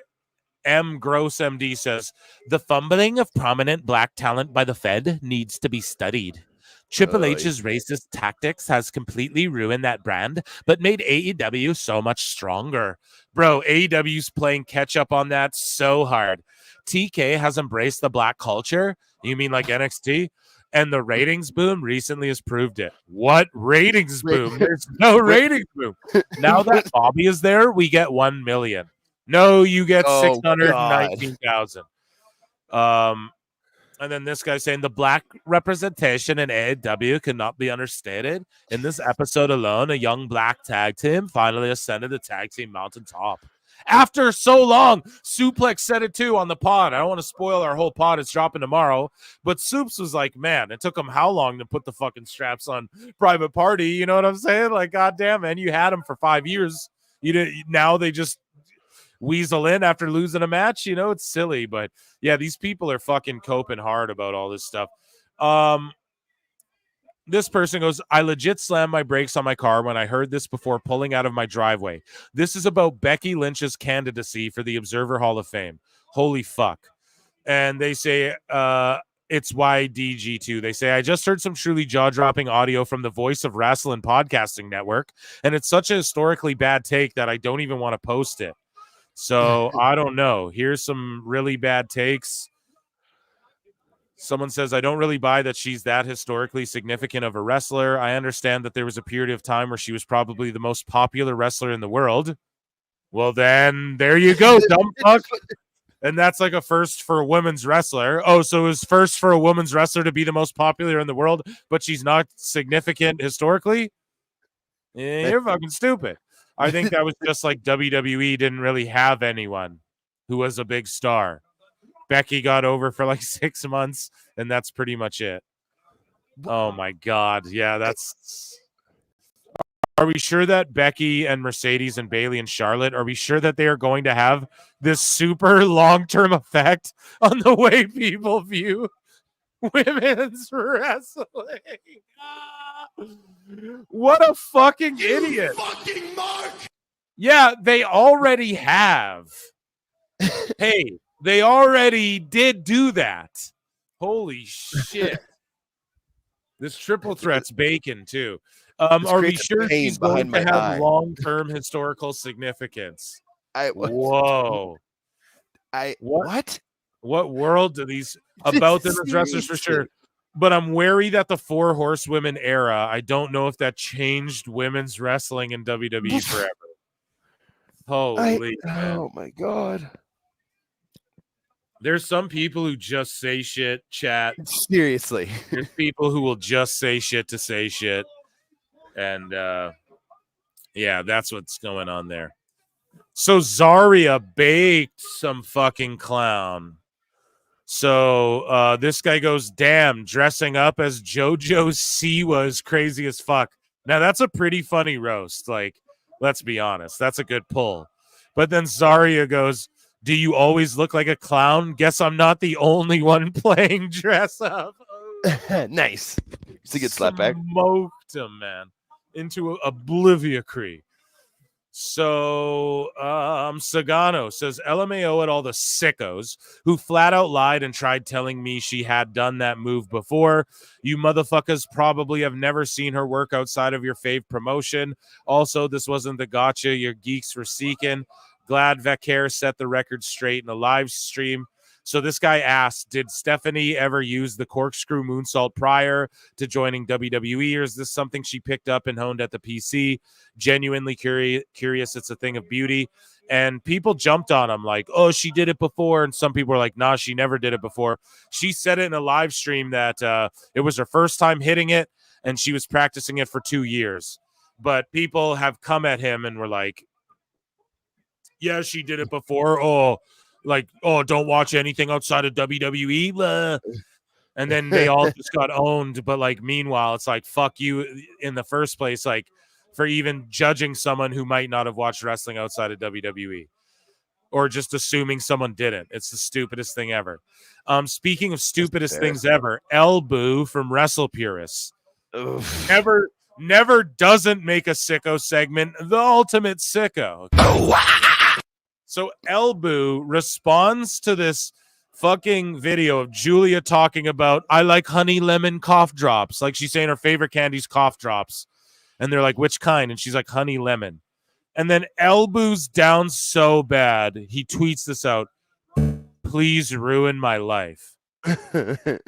Elbow.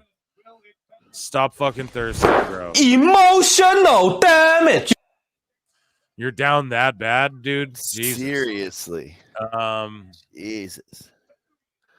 So AEW Real One, another real sicko, who's definitely watching Crown Jewel right now, goes, AEW roster is so stacked that Kenny Omega and now the Young Bucks are away from the product and they'll be fine. I already miss them though. So I don't know, man. These people just talk out of both sides of their mouth completely all the time, don't they?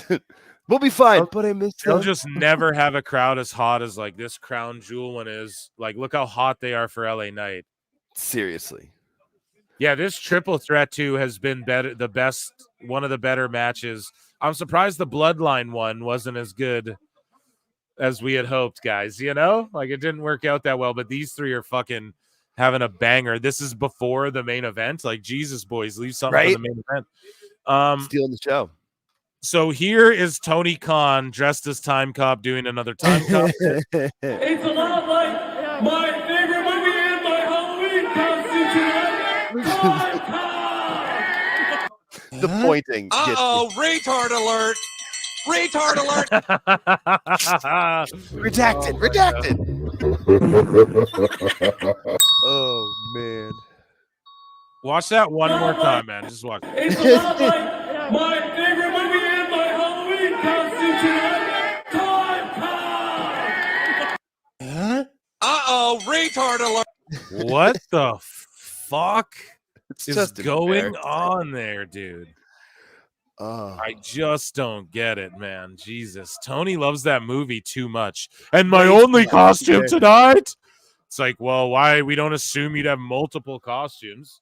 Time Cop! Plenty in Pixel Art for $2 says, my Epson Eco Tank defies you. You're a fucking sicko, Plinian. Shout out your Epson Eco Tank, bro. Thanks for the super chat. Let's get through these sickos here, folks. We got a lot here. Unpaid Critic goes, this guy is the biggest hypocrite fraud in the IWC. He speaks against scams on the internet and then immediately retweets scammy links. So again, everyone avoid Humble Wrestling.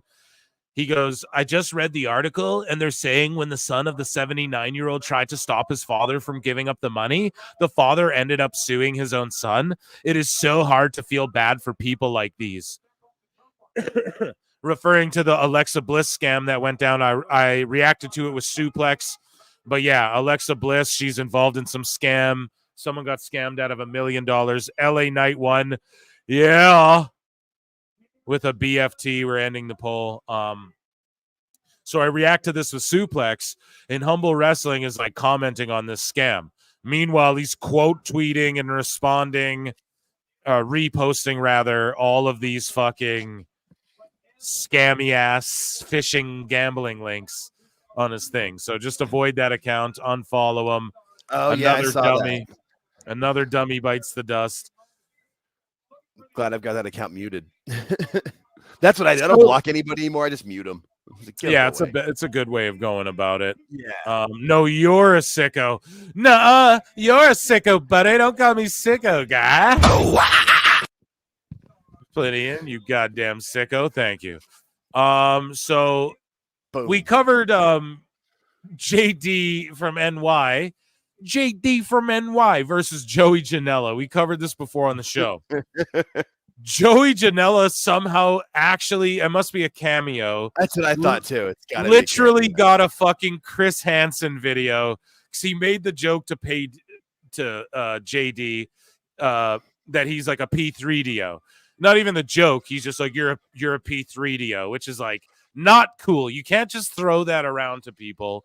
But one of the things is he's like, Chris Hansen's gonna make you have a seat right over there or whatever. He made the joke online.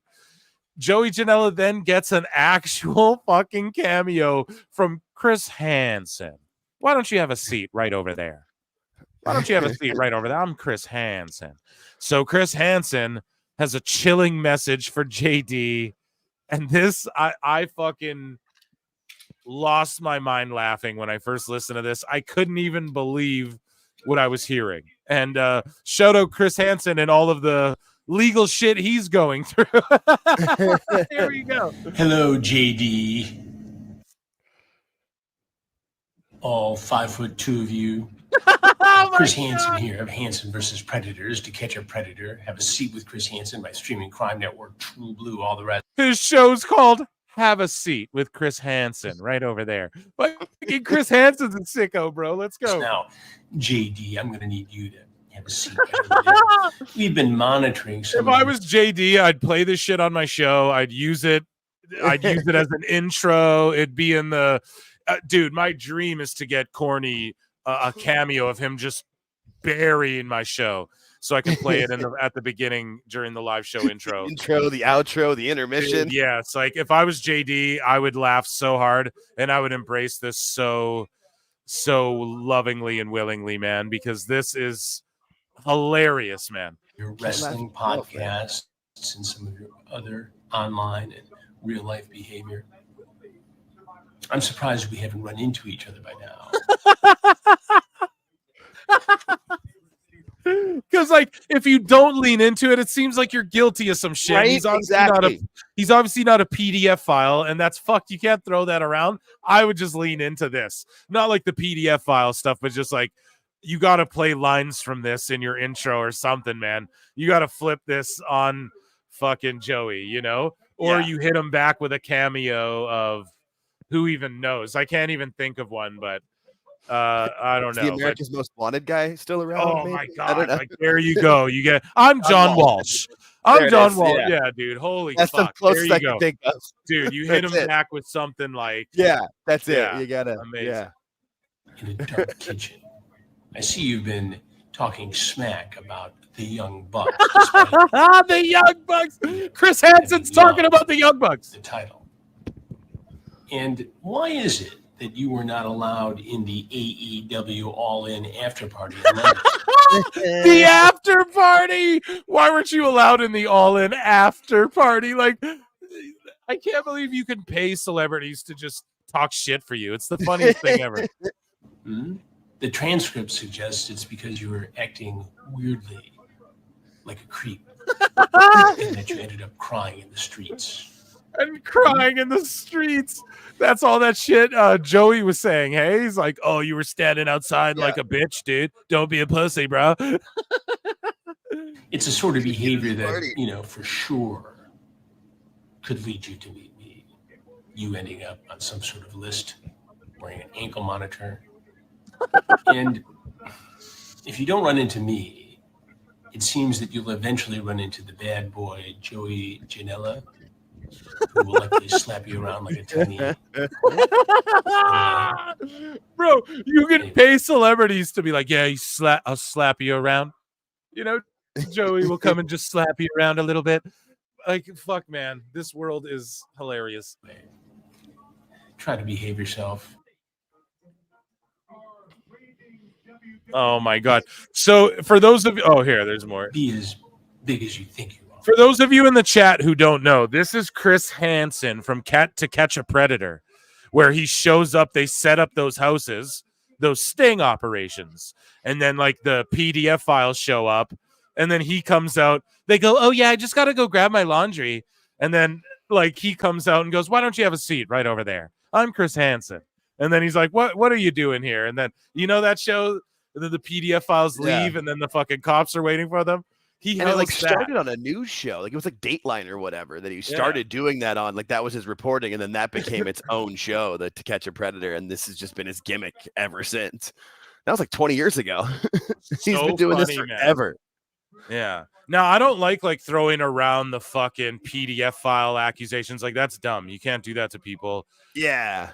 But it's so funny. He like got Chris Hansen to further this. It's baseless, obviously. We read the text. Joey's just so mad. He's trying to do anything he can to literally fight JD and he doesn't care about the consequences. That's not good. Like, I don't support Joey at that. Like, you don't need to go to jail over wrestling shit talk, you know, but it is what it is, man. But this is hilarious. And if I'm JD, I'm taking clips of this and putting it on my soundboard if he has one. You know, that's what I'm doing. But in stature and behavior. I'll be watching.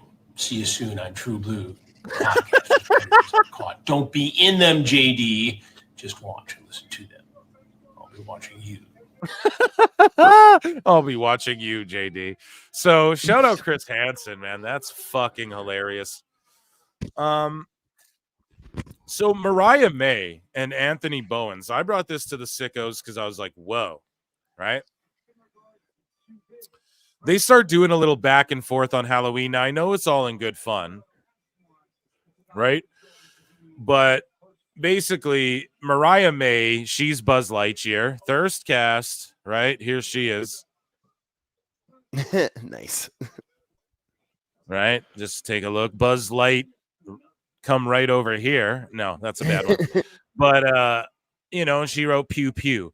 And then Bowens is gay, guys. Okay, so they like to flirt with each other on X, and she's always like, oh, I want to bang Bowens type thing is like the game they play on X.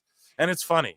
But this time I went, this got a little sicko territory for a second here, because now someone can correct me if I'm wrong, but Mariah May's like pew pew. Then he goes, nice, but I bet you can't top my Woody. Top my Woody. That's bars right there. And then she goes, shut the fuck up and put your snake in my boot already, which is hilarious if you've seen Toy Story. Okay, funny shit. But then Bowens goes, it's already an Andy's. I'm sorry. Now, isn't Andy a kid? He's the kid. He's the kid in the I know, movie. but like, what age is he in the last one, like episode 4 or whatever the last one was? Is he in college or something? Please tell me he's an adult now. I was like, wait a minute. So it popped me. Then I was like, no, wait. That's a kid, bro. Hold on a second. What the fuck?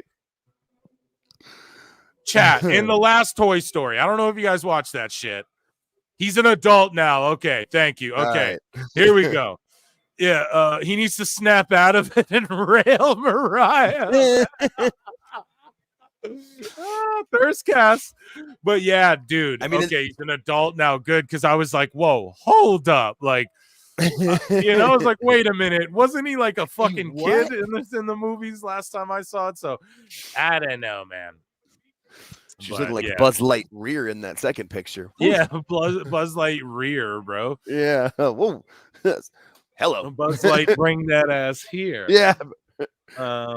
Who's going to win the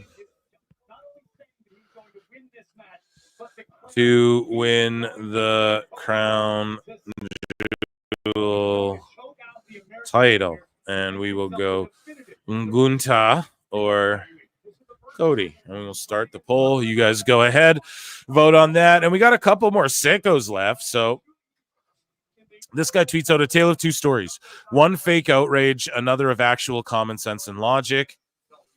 So this guy goes, first huge L for the Triple H era. I don't know if releasing Indy and Tegan and Corbin are L's, man. And then Junkie, who blocked me because CM Punk returned and he said he'd delete his account. And I went, Junkie, delete. You talk that shit. Even though I like Junkie, but he fucking blocked me. So someone tell Junkie to unblock me and we will call a truce. But he goes, before people start acting like WWE lost Roman Reigns and Charlotte Flair, you need to make space for the newer talent. With every Julia and Stephanie and Delta, you need to let go talent that adds nothing to the product. Nobody was clamoring for any of those three. It's true. I said it too. I was like, what were any of them doing before you get mad? Listen to this crowd sing Cody shit. That's crazy. But yeah, none of them were doing shit. So other than like Indy was shocked me, I think the most because she was on TV. Actually, it was like, oh fuck. Somebody posted this too. WWE released 2 queer women. And it's like, okay, and it's 2024, bro. You know, LGB is more prominent and all that shit. There's more people willing to be out like that. And how the fuck? Like, I'm sure they like you just chalking them up to, oh, they're queer and that's all they are. You know, like it's just silly, man. They try and always people are these Right? cancel pigs, bro. Yeah, they're always just looking for those fucking stink truffles to put a stink up about, you know? This one just popped me because it's so fucking dumb. This guy goes, I still can't get over how Brian Zane, you all know Brian Zane, right? Made a wrestler in a threat, video yeah. game named Sweaty Beef. And now AEW has on their roster a very sweaty guy named Beef. And it's like, bro. Best guys, Tony Khan. That's why that shit's falled off. You what? You'll never get a crowd chanting for a fucking guy named Beef or anyone in AEW the way they're singing for fucking Cody right now. You know what I mean? And yeah, shout out Brian Zane for coming up with a fucking create a character that I came up with on No Mercy when I was fucking 7 years old or whatever. And that was our sicko segment of the week. I'll be right back. I got my HelloFresh guy in. Yeah, Speaking no of worries, man. HelloFresh, looking for sponsors. Get right here, man. Fucking Sponsorship. yeah, hit me up, bro. Pay I'll me. help you with the ad read, man. I've been doing HelloFresh for like 4 years. It's great. Just gonna let the guy in my building. Fucking tell someone to sponsor me, dog. Okay, intros. During the intros, man, I leave you guys joining us now on the show, Chris Jericho. I look and see it's not just me. So many others have stood where I stand. We are the young, so raise your hand. They call us problem child. We spent our lives on trial. We walk an endless mile. We are the youth gone wild. We stand and we won't fall. We're one and one for all. The writing's on the wall. We are the youth gone wild. Let it get wild. Yeah.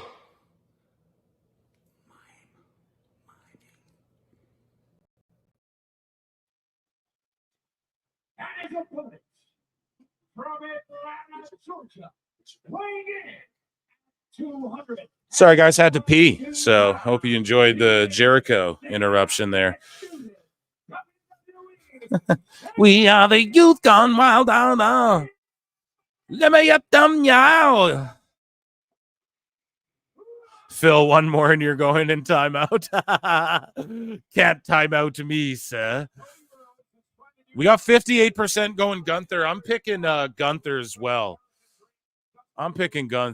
Let's do it. Have we hit 100 likes tonight, man? We've had over 100 float in and out. We are at 84. Guys, come on. There's 100 of you watching now. I know you guys want to hit that like button, so just do it. Even if you're hate watching, just do it. Man up and do it.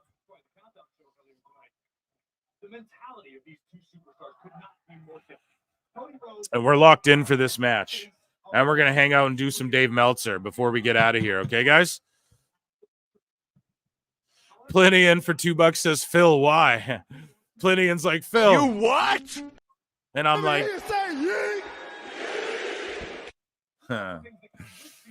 I don't know, bro, because I love you so much. You love it too, man. George even said it. He's like, I'm starting to sing along. Hey, man, it wins you over. I'm telling you.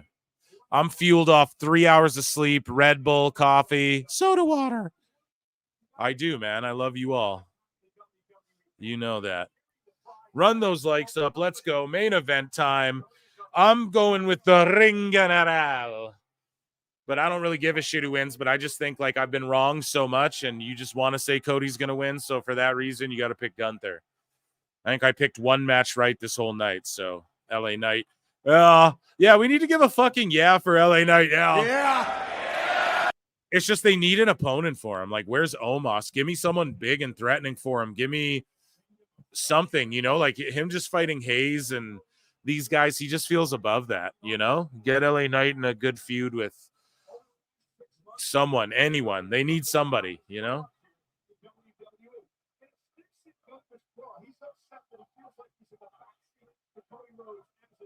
Dude, they're doing the Cody Rhodes. Go, Cody Rhodes.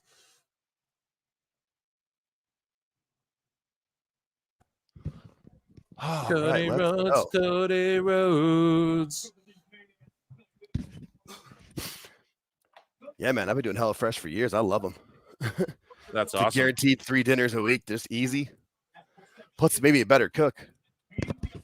Well, you know what? Until they sponsor me, we're not going to talk about them anymore Right? all day. Just gonna say, hey, they ever want to come on and sponsor? We were here. We were happily reading out ad read. You can run an ad with me.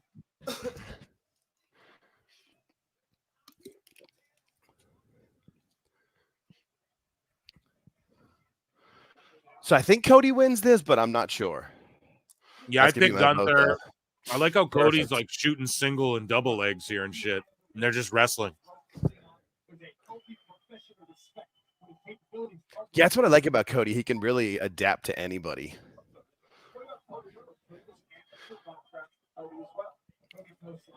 Like, you don't need to have Cody's match. He can wrestle with anybody. Yep.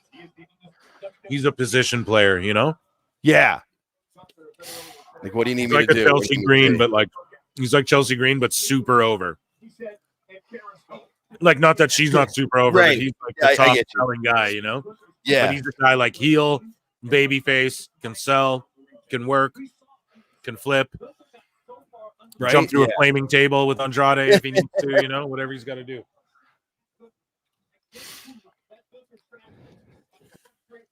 Do you think Cody is a WWE lifer now? Yeah, Oh, man. yeah. That's what AEW does. It makes guys like Cody and Punk go, yeah, Tony Khan's a clown, and we're going here for life, brother.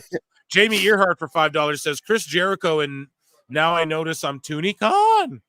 Could the day get any worse? First Jericho, and now I notice I'm Tony Khan. This is great. The best guy is Tony Khan. Yeah, I don't know. Maybe it could get worse, bud. Who knows? I don't think so. It's about to be cool. Maybe Goldberg. We're looking for a wild Goldberg. A wild Everyone Billy. hit that like.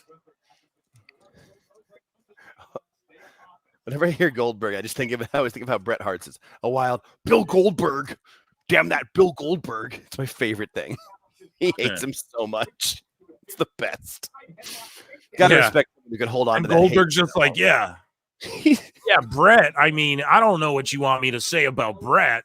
I mean, dude, he's like Janela, don't be gay. He like that's literally what Goldberg is saying. He's like, don't be gay, don't be a pussy, dude, don't be gay. You know, it's like, all right, Goldberg, Right. it's not fucking 1994 anymore. You know, it's just funny. It's like you can see he's like, yeah, I don't want to like be a sissy out there. Like when he's being interviewed by Chris Van Vliet. Yeah. It's like, come on, you don't want to look like a sissy foo-foo, do you? You know, it's like, all right, Goldberg, what are you fucking relax, you know? You can see why he lives in the boonies. Yeah. If we get to 100 likes, I'll gift 5 memberships. You hear that, haters? If you're hate watching, fucking hit the like, and then you might get entered in to win a PS5. Motherfucker, do it. George is willing to gift 5 memberships. If we get to 100 likes, we're almost there. Do it. Okay. Just click the like for free, and then maybe you get a membership, and then you're entered in to win a PS5 or a game or a t-shirt. So we're doing 3 draws at Survivor Series. So let's fucking go. Thank you, George, as well. I'm going to acknowledge everyone who super chatted in. Acknowledge me. Any noises? Here we go. The crowd's on their feet for this match. They love a super fight. Yeah, I've been locked in, bro. I'm fucking glued to the screen on this one. I was like, this is the match I was like most looking forward to because they build it as like the super fight thing, and I'm a mark for that when it comes to MMA. I just watched Francis Ngannou beat Renan Ferreira. You know, the UFC lineal heavyweight champion beat up the Bellator / PFL lineal heavyweight champion, you know, like in Saudi Arabia. It's fucking amazing for Riyadh season. So that was on my birthday, and then now we get this. And I get it. Like, we've seen Raw and SmackDown guys cross over, but I like that every year. Like, if they keep the brands very much split, which I think they're going to, then yeah, it will be special when the Raw champ and the SmackDown champ throw down. You know, do you guys remember when like Triple H was the Raw champ and Eddie Guerrero was the WWE champ, and then they had a draft that one night on Raw, so they had them face off in the main event. champ versus champ non-title, bro. Like, come on, you never got to see Trips and fucking Eddie throw down, and then you did that one time, and it was really cool. So you can't pick who gets them; it's automatically done. Yeah, the draws will be random as fuck, But if you're like a tribal chief, you get more entries. If you're like the middle tier, you get more entries. And then if you're like the bottom tier, you get one entry. You know what I mean? So even one entry, though, 3 giveaways. You might as well. You got great chances. So, and it supports what I'm doing, and it supports George and all that shit. So we're doing the damn thing. And George, you'll also find over on all Jake's channel as well when that gets going.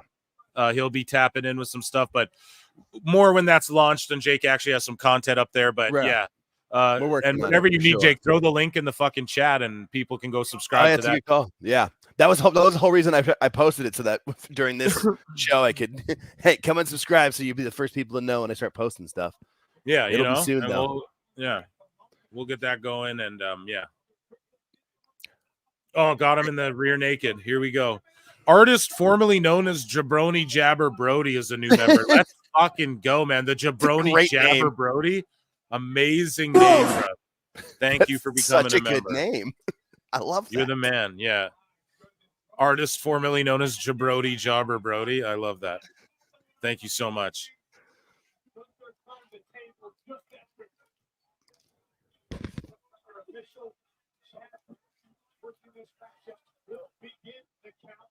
Uh, 92. 8 more likes and there's fucking memberships getting gifted, guys. 8 more. Let's go. Let's ratio ourselves.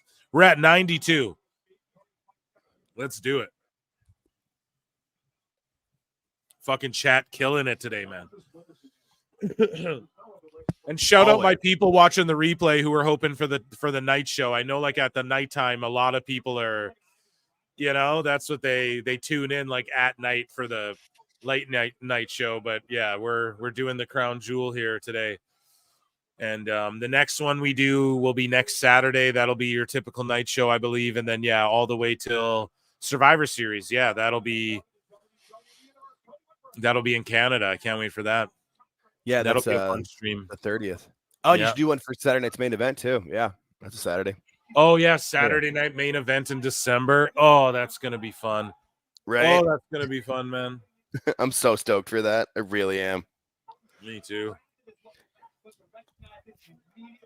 Well, because I love it because Triple H loves to incorporate the history as part of it, but doesn't like rely on it. Like he's not going to do, every match having a legend in it or something like that. Even the come on now, Phil. What about Full Gear? When is Full Gear? This Saturday or whatever? Like oh god.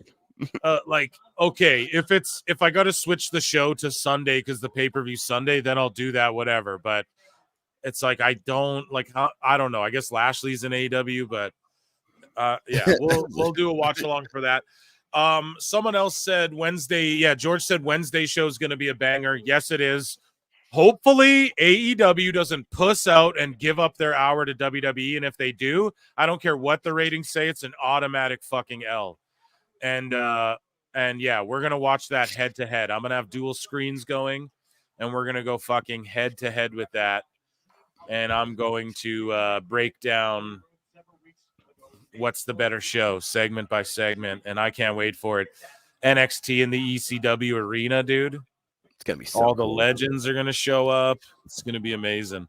Yeah, I've gotten used to the Saturday shows. I know. Yeah, I just do them. It's always Saturday night and Wednesday night, no matter what. If Dynamite's like, we're gonna be on Tuesday, I'm still going live Wednesday. Fuck all that. But like for Saturdays, it's always Saturday, and then. Unless there's a PLE that day, then I gotta just watch it along during the daytime, Makes the most sense. I love watching the PLEs with you guys too, Crowd's going crazy. Yeah, fuck Full Gear then. I mean, if it's on Sunday, maybe I'll switch to it, or maybe I'll just do a show both nights. It's really that simple. Just do a run-in fucking watch-along or whatever, So I'm trying to keep the live shows just Saturday, Wednesday, and PLEs or pay-per-views. And then the run-ins will be whenever I just want to pop in live. Members only shows too, by the way. If you guys just become a member, like sometimes I do streams that only the members get access to, like forever. So Sometimes I'll clip a little nugget out of there so folks can see what they're missing. But yeah, thank you. You guys support so greatly. I just appreciate you all so much. This match is cooking here, though. Staying in the ring, too, of course, because the ring general. And just I'm locked into this. This is good pacing, shit. Yeah, selling, pacing. Yeah, this is what we'll do. Saturday, I'll just do a fucking show, and then Sunday, I'll pop in for Full Gear. How about that? We'll just do double header. For real. It's like, might as well. I'm ramping up the content anyways, so it's like, if I instead of doing some Patreon shit that day, I'll just we'll watch Full Gear. Makes sense? Makes sense. Logical to me.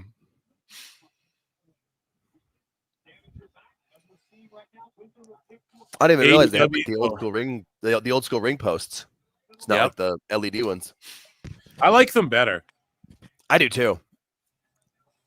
Jamie Earhart, hey Jake, you have any idea of when your shows will start? So Jake is not, so right off the rip, he's not going to do shows. I'd say your spaces are more like your show for now. Yeah, because you can't go live on YouTube until you get like a minimum follower. Yeah, so what we need to do is get his numbers on that channel right, and then you can go live. Not that your show even needs to be live. It can be pre-recorded as well. I do both, I do everything. Yeah. The key to YouTube, you want to make everything, so I got shorts, I got clips, I got long form, I got live, I got pre-recorded, so scripted, you got to have everything. So, if you want to maximize, right? So with Jake, though, he's going to do spaces, and then you're going to hear clips of that on his channel. And then you're also just going to hear him basically do like how Phil does a run-in. Jake's going to do those, but maybe pre-recorded until he's able to go live. Right. And Jake, you're going to fucking run in and give your hot takes on things. So not even necessarily a show right off the rip, unless you're checking out his spaces. And we'll let you motherfuckers know. But Jake, when are you thinking? Like, basically, me and Jake have to have like a sit-down convo, and then like a day later, he'll be good to go, pretty much. Pretty much, yeah. I just need to get a few of the how-to things. I've already done a good amount of research on what, and just I kind of have you walk me through like of just how to kind of record them and post them and stuff with it, and clip certain things down, and then I might even try to do like a breakdown. Like after NXT and AEW kind of go head-to-head, kind of do like a break down what I think of that. It might be the first thing I kind of put out. So if that or sooner or right after it, but definitely soon. That's why I wanted to get the channel out so people can go subscribe and get notified. Yeah, you guys go check it out. You guys go subscribe now, and then basically Jake's hot takes will be coming out. Just expect him to. This is what you expect. He's gonna pop on. He's gonna talk some shit, and then he's gonna dip out. And then when he builds up enough of the audience, then a show will come. But that's all in due time, He's doing like the inverse sort of. Don't worry, I'm training him, motherfuckers. I know I blew up in this space. Come on now. He's going to do great. And behind the curtain stuff, but it will come soon. I'd say in the next like week at least, Yeah. Chris Perry for $2 says, would you watch WWE ECW for a year or AEW Rampage? I love questions like this. I love acknowledge me. Give me questions like this. It's a good question. At the beginning, Rampage, no question. But I would say, honest to God, WWE ECW, because at least we got Miz and Morrison. At least we got CM Punk. At least we got Big Show did some shit. I mean, it wasn't the best, but Lashley, like at least we got some shit. So yeah, I'm going WWE ECW. What about you, Jake? Yeah, that's what I was thinking. I was just gonna say there were at least some gems and nuggets during WWE ECW where you could see the future. There was definitely some terrible stuff as well, but. Yeah, I mean, Rampage was good for what 6 weeks, maybe. Like when they put effort into it when Punk came back, and then nobody cared anymore. He just did the Dusty Bionic elbow swaying them hips that day for $10. Thank you, man. Plenty in pixel art. Says Jake, you can definitely go live right now. I live stream to YouTube with 8 subs. There are just some steps you got to do, like verify ID and such, but it's easy. Sure. Yeah, don't worry. I'll help him along the way, and he can go live. But here's the thing. You want to go – it's all about when his AdSense is set up and the timing's right, okay? And you can't get AdSense yet until you have a certain thing. So there's a method to the madness, and Jake has the best teacher in myself, and yes, I'll put myself over in that. And please do trust us, and thank you for that, Plinian. But yeah, we're we're building here. We got a game plan, and it's gonna come together nicely. And it's way better. He just has his own channel than me. Like, let's start a network. Nah, just start your own shit. You know, then you can do your own when I thing, come bro. on here, I can plug it, and we'll have fun. And with it is a network, you know. Like, I come exactly. do your shit. We're homies, so we network with each other. So, it's good shit, and just keep a lookout for it. And see, Jake, you got lots of people in the PWT universe looking. Love to it. help That's the reason why I wanted to do it, was the response that these people, that the chat has given me. Like, gave me a lot of confidence to go out and do it. Like, why not? Because that's the other thing too. It's always going to be fun. That's no matter what. I'm having so much fun doing it. So keep it up. Why not? No, perfect. You got this. I'll stay out of it. No, we like your input, buddy. Please. Yeah, we love it. We love it, Pliny. Please input. We love you here, bud. But yeah, chokeout's going down now. We just saw the Boston Crab, the walls of Jerichogan. So now you're like 4 seconds ahead of me. Like 2 matches ago, I was tried behind to, you. That's so funny. Yeah, I tried to like skip it ahead. You know, I tried to like get caught up again or whatever during one of those packages. So one of those. That's great. One of Moose Knuckles' fave big packages. The feet packages.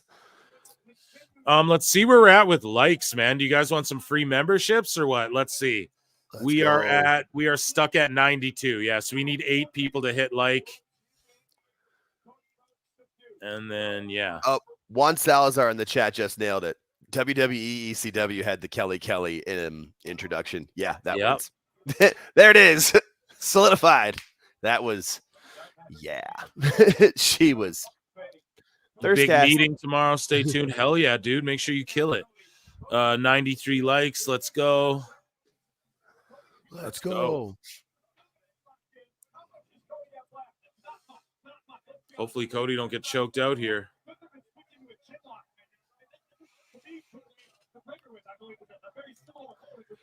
He's talking about Khabib and McGregor. Yeah, Hamzat Chimaev just broke Robert Whittaker's jaw at the last UFC, squeezed him and like dislocated his jaw, and all of his teeth came unconnected and fucking like went into his mouth and shit with like a chin crank this last UFC.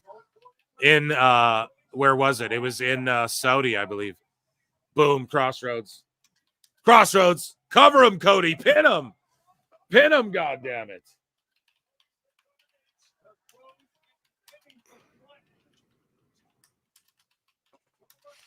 This is awesome.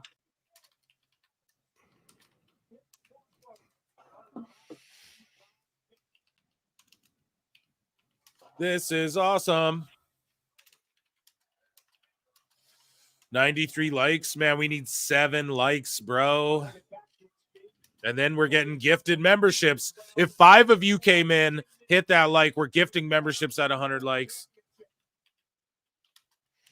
And you want to get memberships because then you're entered into a draw for a PS5, a fucking shirt, or a video game. 3 draws are happening on Survivor Series during that live stream. Boom. Power bomb.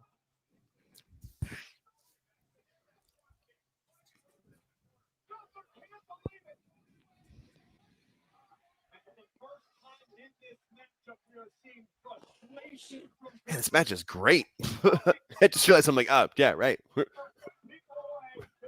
Locked in. I think Goldberg's in the States. Yeah, who knows? If he does show up and just spear Gunther, that's fucking crazy. But I think Gunther just gets a win on Cody to keep him strong, to keep Gunther strong, because Cody can take the loss and the people will still be behind him.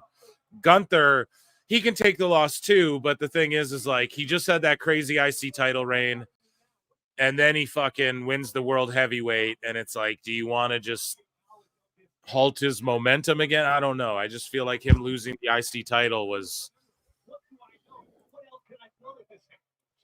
like, I don't know. He's not as hot right now with the world heavyweight as he was with the IC, in my opinion. Maybe that's a hot take, but what if The Rock shows up to confront Cody? That would be crazy. But I think if he did it, we would have saw like during the Bloodline shit. You know? Yeah, most likely. Or Lesnar shows up to help Cody. Yeah, but why? Why would he just beat up Gunther? Right. You know, when it was like, when people are saying, oh, if Brock shows up to help Cody against like the Bloodline or whatever and Roman and shit, that makes sense because of Paul Heyman, but I just don't get why Brock would attack Gunther. It doesn't really. Someone in chat says, if Goldberg is in Saudi Arabia, he already has headbutted a locker and is concussed. And he's trying to find the entrance, like what is it, Spinal Tap? Hello, Saudi. Oh, damn it. It's going wrong. Like Jericho did with Ralphus. Oh, I thought that was it right there, dude. Holy. Yeah, I did too.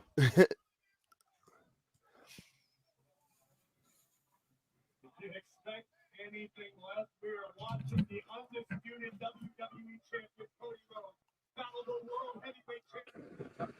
WWE's first victory was at hand, but Gunther had other plans. The ring general. This crowd is hot the whole show, too.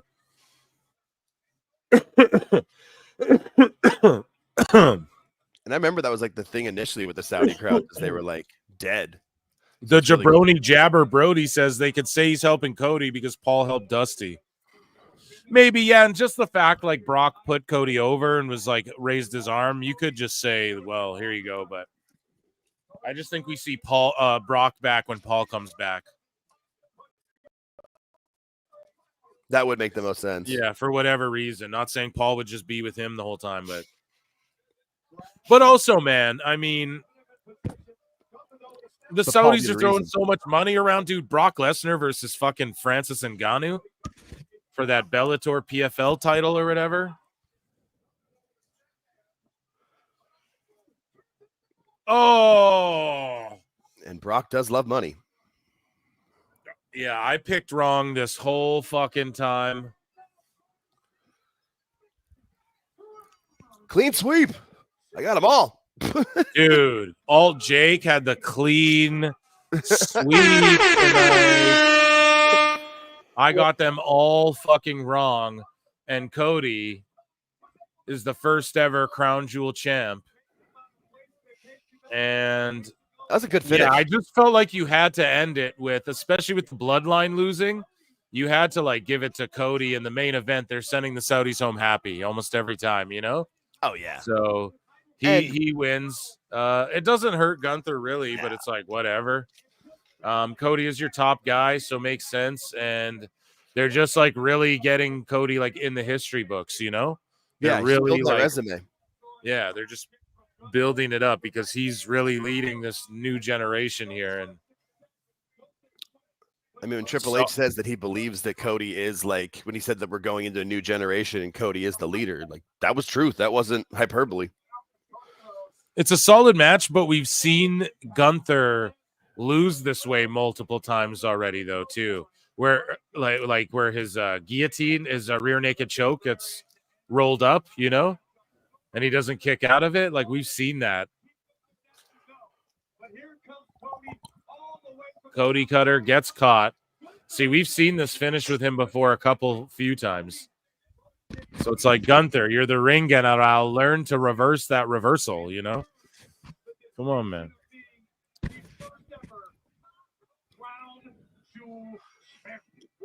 It's cool there was a wrestling move that did it too, though, since they were wrestling early in the match too. Good stuff. And now Gunther can just take L's after that year run of just being untouchable. Yeah, Cody's the man, though. Of course you have him win.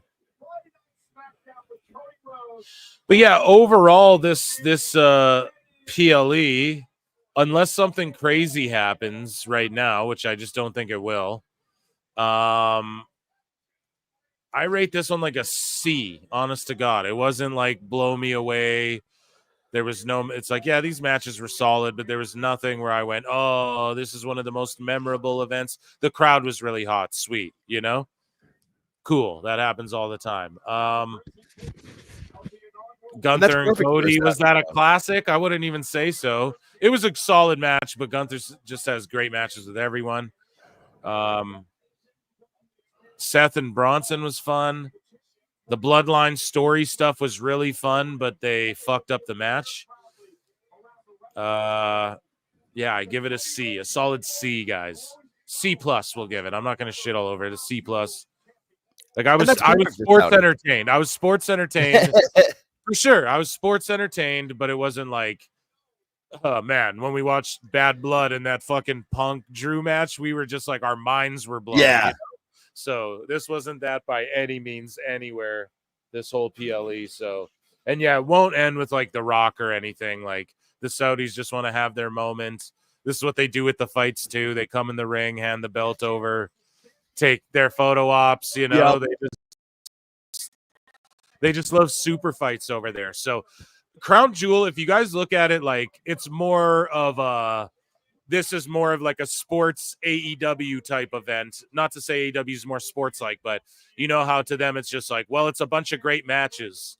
That's sort of like what Crown Jewel is. It's like, yeah, here's just like a bunch of really solid matches, and you get like a super fight, and they're gonna build it as that every year now from now on, just because the Saudis love that shit, and nothing is really like, yes, titles can change hands, like one story might get advanced, but they're advancing stories on social media now, so you got to advance stories like on a show like this. So like KO and Randy got advanced further, and then of course the story of like the Bloodline gets advanced further, and then Liv comes back out here, so we have a heel and a baby face hanging out together, which is what it is.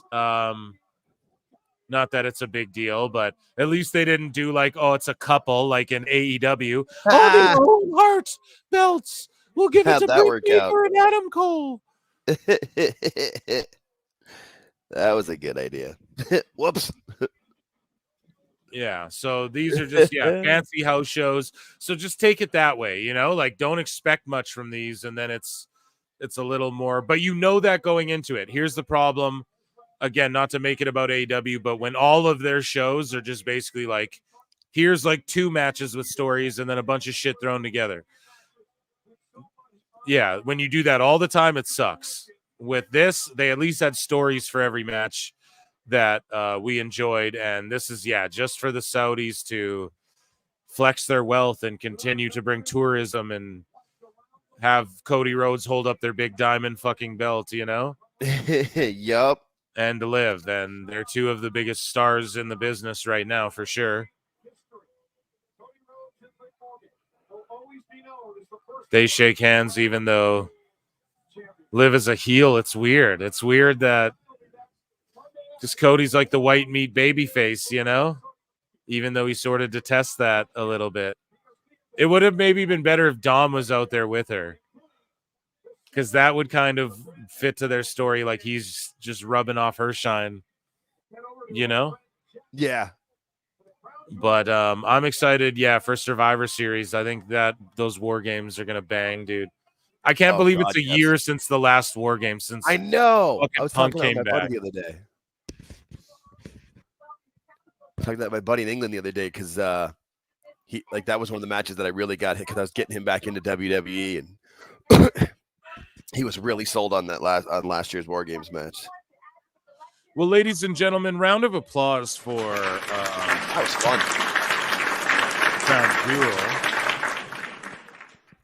So we have the post show on, and while we listen to the post show for a bit here, I don't know if they do it press conference style or what anymore. I'm not entirely sure, but that was Crown Jewel. And while we watch this and wait for something crazy, maybe some news, maybe Triple H to come out and give his little spiel, it's time for everybody's favorite segment, and it is called Dave Meltzer's Dumb Moment of the Week.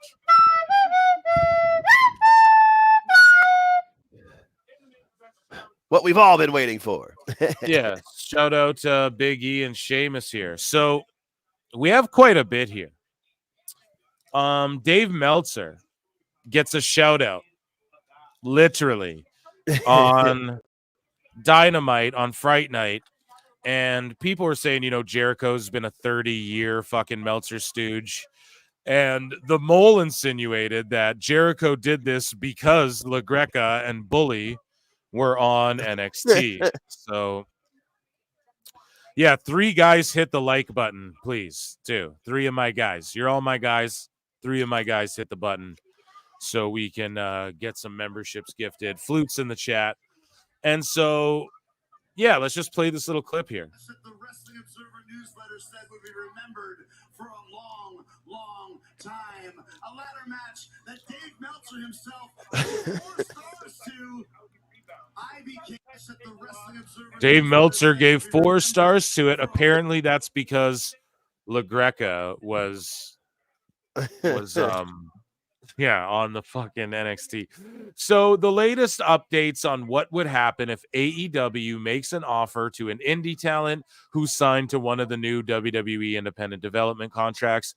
This is via Brian Alvarez. He goes, if you're under this deal, it's essentially if you get an offer from AEW and you're under one of these deals, you do have to tell WWE first, and they have the right to say, okay, well, we want to sign you to a deal and send you to NXT, or they can say, go for it, take the offer, we're not interested. It's like, yeah, so the same thing Right? as it already is, you know? Jesus Give me $14.99. Yeah, fucking nuts. So Alvarez doing his thing. Meltzer on Rhea Ripley, and we talked about this earlier. He goes, Rhea Ripley has, actually a fractured orbital bone. So, the injury, WWE announced is, Brian, pretty much legit. Pretty much legit, or is it legit? Is it a real fractured orbital and it's legit, or is it pretty much legit and you don't know?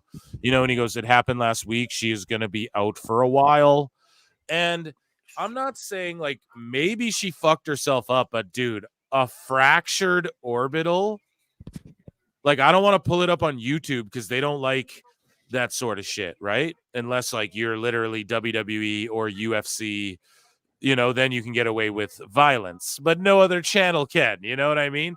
So I would love to show you guys, just type into your Google machines, fractured orbital UFC, and just look at that shit. She was in pictures. I don't know if I bookmarked it in here, but I called Dave out for it, and I was like, bro, she's in pictures with Zarya and shit, and Jordan Grace backstage, and she's looking right at the camera.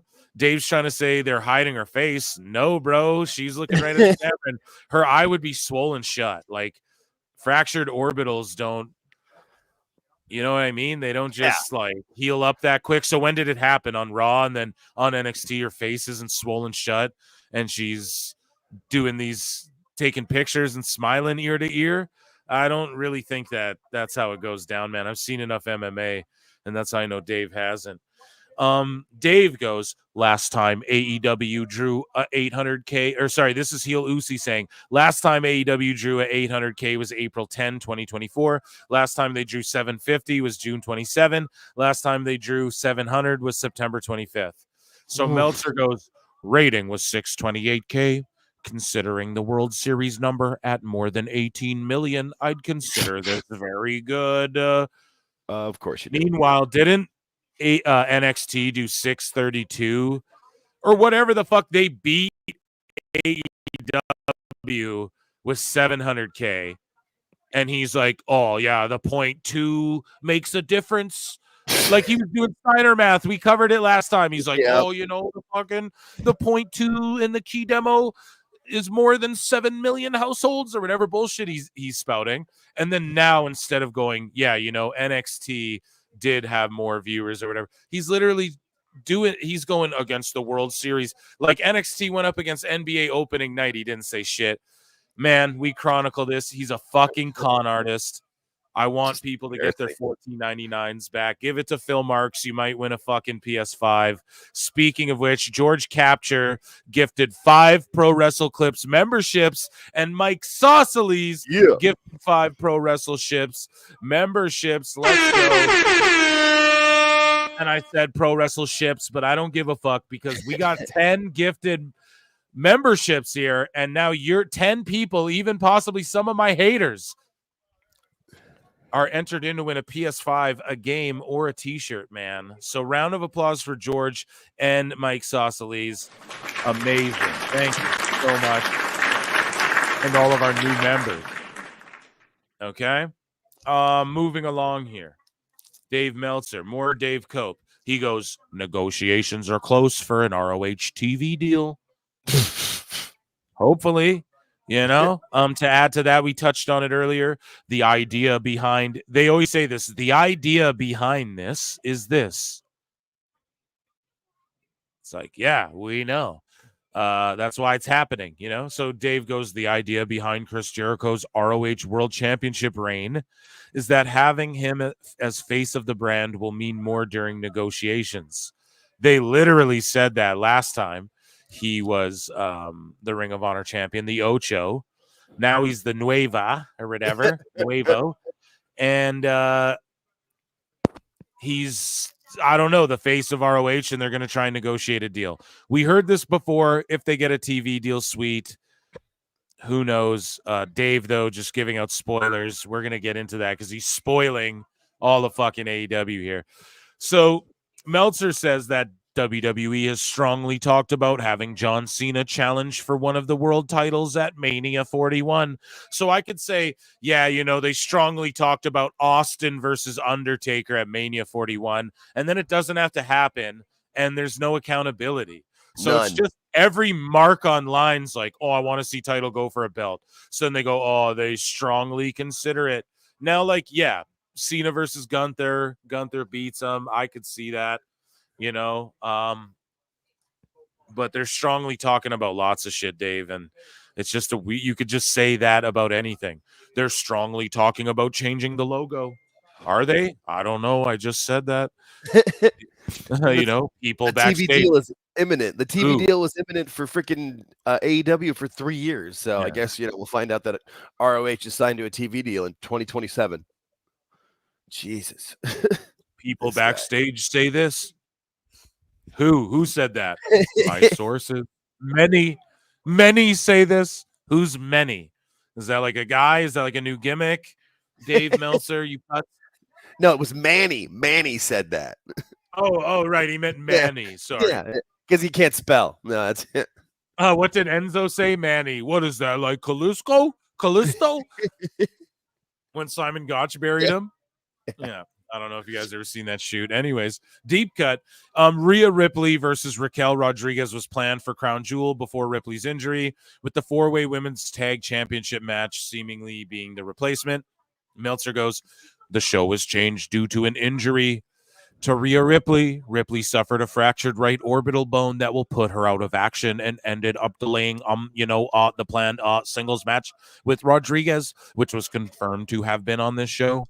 The injury happened on the 10/21 Raw show, believed to be from a headbutt spot, but was kept quiet until they did a Phantom angle on NXT as a cover for it. When Ripley was on NXT before the Phantom angle backstage putting over Zarya, she stood sideways where you could only see half of her face, but then she's in a picture where you can see her whole face smiling. Right.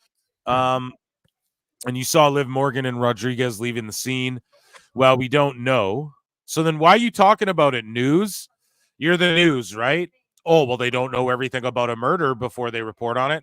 Yeah, I get that, dude. But listen, it's like, we don't know for sure, but she's for sure. But you up here, you go, she suffered a fractured right orbital. But then a whole 2 paragraphs later, you go, we don't know.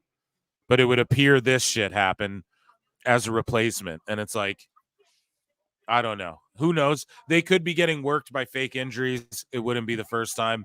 Fucking Fightful was worked and with a fake injury. Recently, we covered that on the show. So, Omega is in talks about his comeback as if it's a thing rather than a possibility. So it should be relatively soon. Yeah, Dave, we all know that now because he's training in fucking Japan and posted pictures of him in the ring and shit. So, like, what news are you breaking? And then Meltzer goes, the idea all along. He always says that, the idea. There's an idea behind this. The idea all along. Well, why didn't you tell me a year ago then if it was all along or however long ago? All along, but you're just telling me now. Has been to set up a 5th match with Okada. Why? And why is it a 5th? It's the first in AEW. New Japan history isn't fucking AEW history.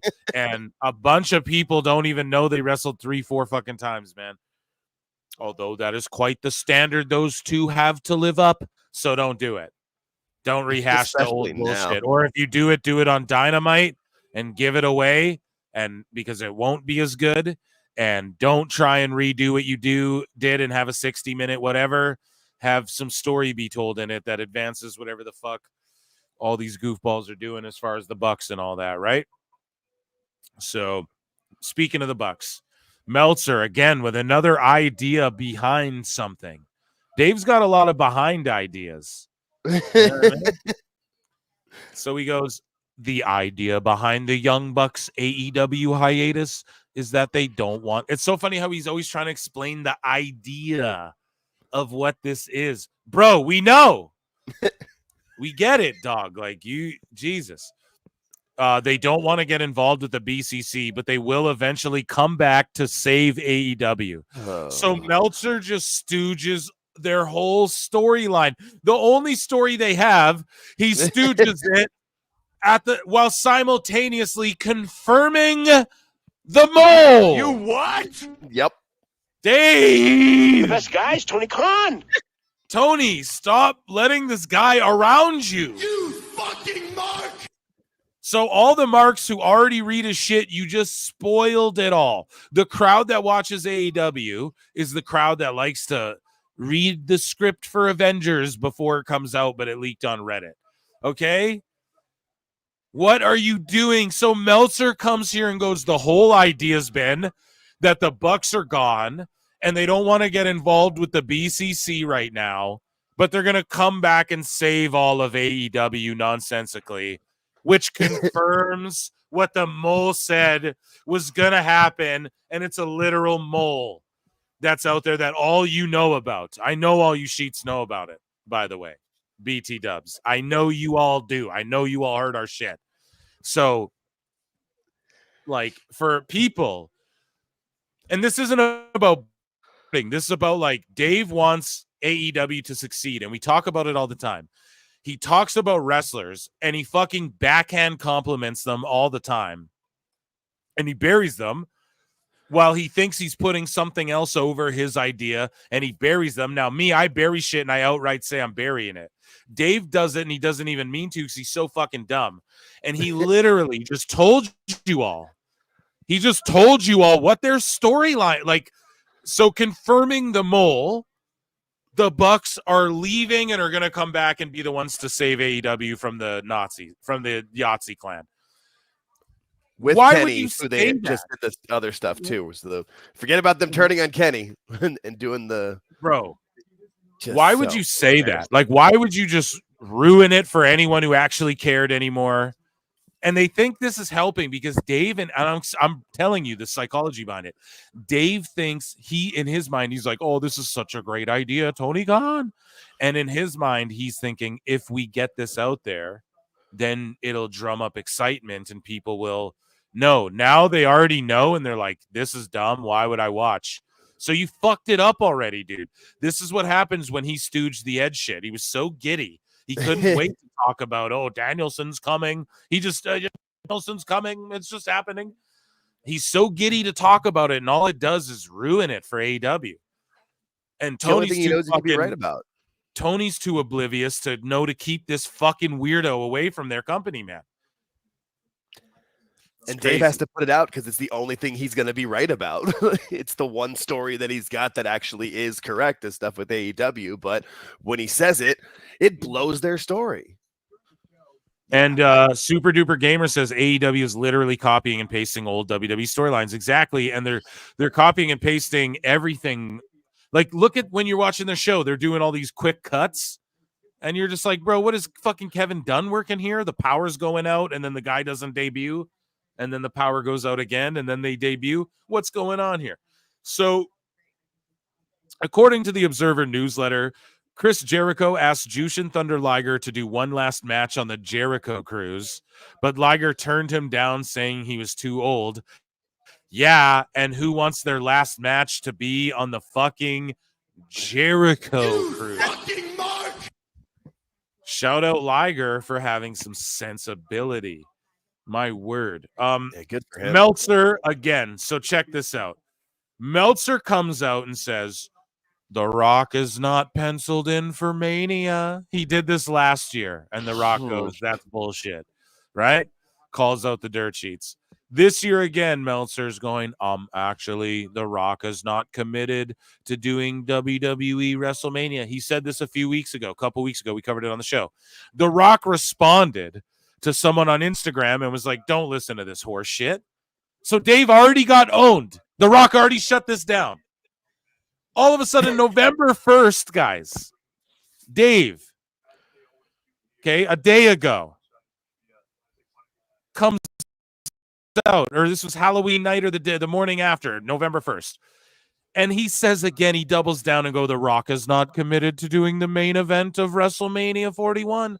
And what Dave's doing here is playing with words because he's a fucking sicko. And what he's doing is, now he's going to say, I was right all along, because if The Rock isn't in the main event, he can be like, well, I said he's not committed to the main event. I'm telling you, because now he's stuffing that in. Before he was like, not 41, and no one even expects The Rock to be in the main event. He could main event night 1 or 2, but he doesn't even need to be, realistically. It's fucking WWE, man. Like, that People's title could be one of the earliest matches on the card for all we know. Who knows? Obviously, you want to save The Rock for last. I'm not an idiot, but I'm just saying, if the card's stacked enough or they have something in their back pocket, you never know. With The Rock could be wrestling on both nights for all we know. We don't fucking know. So for Dave to just boldly say the things that no, man is willing to say and then claim it's fucking news is hilarious. And The Rock already shut that down. He's going to be there. The Rock already said. Shut up, bitch. So, just a stupid thing for Dave to say. I know, and the chat saying like, so the Bucks and Omega 3 white guys will beat the Neo Moxley group. Yes, that's what the mole said too. And now fucking Dave just confirms it. So either he's reading the mole, or he's listening to PWT, or he's fucking just spoiling all their shit because he texts Tony Khan, and that's the most likely thing. You know what I mean? I think it's a combo of all of them. Yeah. He's doing it all. He's reading them all. He's listening to Tony. He's definitely listening to this show. Like, that's for sure. He's just so Meltzer said what here? Doing the Lord's work. Oh, 30-year Meltzer stooge Chris Jericho glazing Dave over his star ratings on national TV. Bubba Ray Dudley plugging Busted Open radio on national TV. Busted Open in bed with WWE. There's no doubt about it. So here is literally a tale of two Dave / Brians. Brian. These are on the same day. So on the same day, the same show, they say they do not keep the same energy in two different segments. Let's check this out. Shout out Meltzer. And then we had a Learning Tree promo where Jericho noted that you gave his match 4 stars. Oh, the match Mark Briscoe last week. The Ring of Honor title. Oh my God, Dave has to always mention me. Match. And he said he's now a 2-time champion. And then we had a Learning Tree promo. I want to hear that again. What did Dave say? Noted that you gave his match 4 stars. Oh, the match Mark Briscoe last week. The Ring of Honor. The match with Mark Briscoe last week. Well, you don't remember? Like, a 4-star match is one I remember. Oh yeah, just that. Just that ladder match last week. No, dude, bring up Punk fucking Drew right now. I can't stop gushing over it. Like, no, dude, right? He just is a kooky bitch right here. Honor title match. And he said he's now a 2-time champion, just like Jay Briscoe. He's also a 9-time champion. Couldn't have done this without the Redwood and the Bad Apple. He's the new Ave. He's going to take Ring of Honor to the biggest stage. He's the new Wave. Mahones. I was just going to say that. God damn it. Patrick Mahones is the new Wave. Oh, my God. Success it's ever seen. And he vowed to take us to places and heights we had never been before. Yeah, he also, didn't he say something about, like, he's going to prove that, or he said that, like, all the people who think he's not good only prove how ignorant they are? Something like that. And I think Jericho's great. Oh, they're so ignorant. Everyone's ignorant but me. All the millions of people. are ignorant, but I'm not. Yeah, well, that was not exactly what he said. It was they proved how ignorant they are about television. Oh, yeah, and I'm sure Jericho's right about that when he's the one who said Dynamite would be beating fucking Raw, and they're not, and the fucking ratings are regressing. Yeah, I'm sure Jericho is real. Yeah, they're the ignorant ones. Holy. It's just a circle jerk of fuck buddies here, man. We had Jack Perry and Dan Garcia. Holy, man. And then let's listen on the very same show what they had to say about Bubba and LaGreca. Trick came. Let's listen to this, man. I can't wait.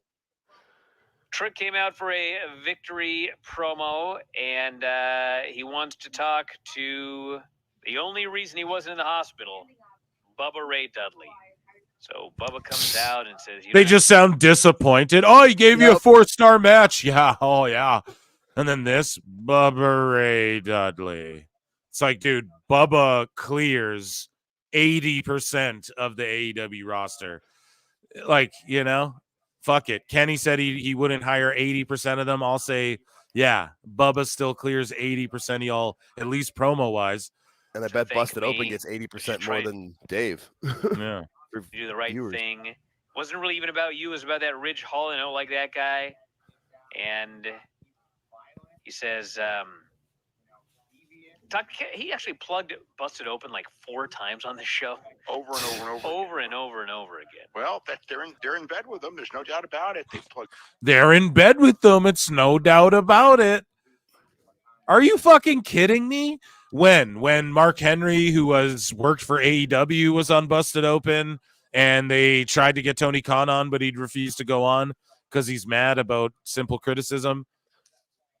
Exactly. Is that what you mean? They're in bed with them? When Jericho was just on there talking about we made everyone look stupid, and that's in the bed Didn't with them. Dave just do a sit down with Tony? Like Dave is LaGreca did. He's a coat machine. Yeah. Dave LaGreca, Busted Open Radio. Yeah, you know, I mean, that's the deal. But Jericho's not in bed with you, shouting you out, talking about the 4 stars. Literally, this is the same episode. This isn't like, oh, here's what he said last year. This was the same day, 20 minutes apart. Is what he.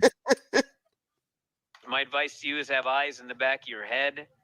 And Trick says, I want fucking crazy. Just the tone of voice, like that. Just you can hear them.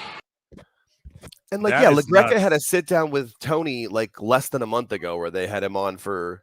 They had Tony on Busted Open for a sit down face to face interview in the Busted Open studio, like what 6 weeks ago or less. In bed with him, Jesus Christ. So again, 2 Meltzer, flutes here. A Meltzer. tale of 2 flutes. Meltzer goes. NXT did 588K, 0.14 last night against the World Series and the Kamala Harris speech. Lowest since going to CW. Instead of saying, hey, it went against the World Series and the Kamala Harris speech, still did a really good number, all things considered. He goes, rating was 628K, 0.19. Considering the World Series number at more than 18 million, I'd consider this very good. Considering this, I'd consider it very good. He's such a bad writer, it offends me. Oh, he's such a bitch. I'm going to leave that there too.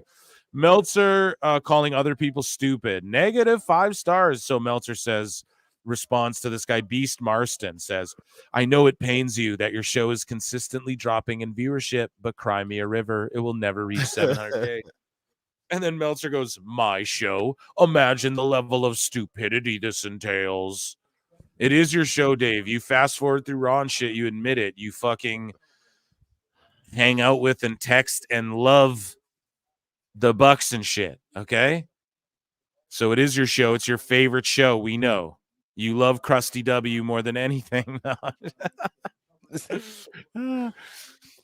George just said in the says, chat. Yeah, Dave could be, but he could be a top NFL reporter. I'd be a top NFL reporter. Jesus. And Mike Saucelis for $2 says Jericho and Meltzer, the modern day Briscoe Patterson. Yeah.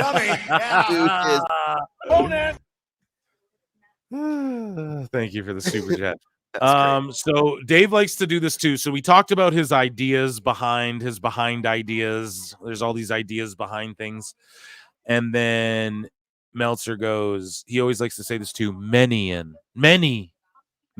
as we joked, Manny. So maybe he's talking about Manny in WWE, but yeah, many. He goes, many in WWE respected Samantha Irvin's decision to leave the company, but were not happy about her social media posts since leaving. So it's like, what does that fucking mean? A bunch of people were happy for her, but they didn't like her post.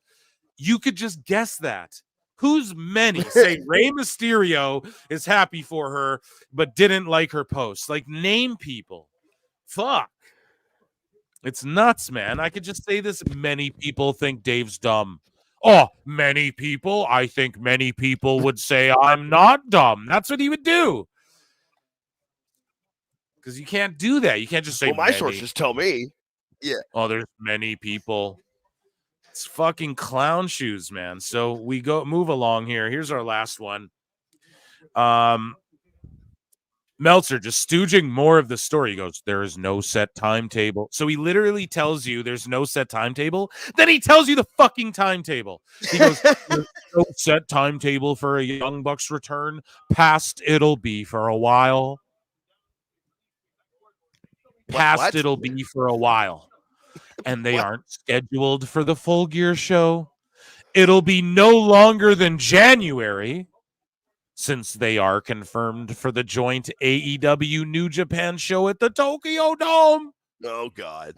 So he goes, there's no set timetable other than it'll be longer than a while, but it won't be longer than January, which is just 2 months away. You what? So the timetable would be 2 months. Liar! Liar! Tell us what you know, you goddamn liar! I mean, Dummy. Yeah. You couldn't be dumber of a fuck. You know what I mean? There's no set timetable. Oh, no, but I mean, what if they go away and come back in 2 weeks? Then that's not really taking a hiatus. That's just doing what they've always done since the beginning of AEW, where they aren't on every show. So they're gone till the new year, Dave. Like, it's so dumb. It's so stupid how he plays these things. He thinks he's being cute and coy, and he's so stupid and lacks self-awareness. He doesn't understand. He goes, there's no set timetable. It'll be no longer than January.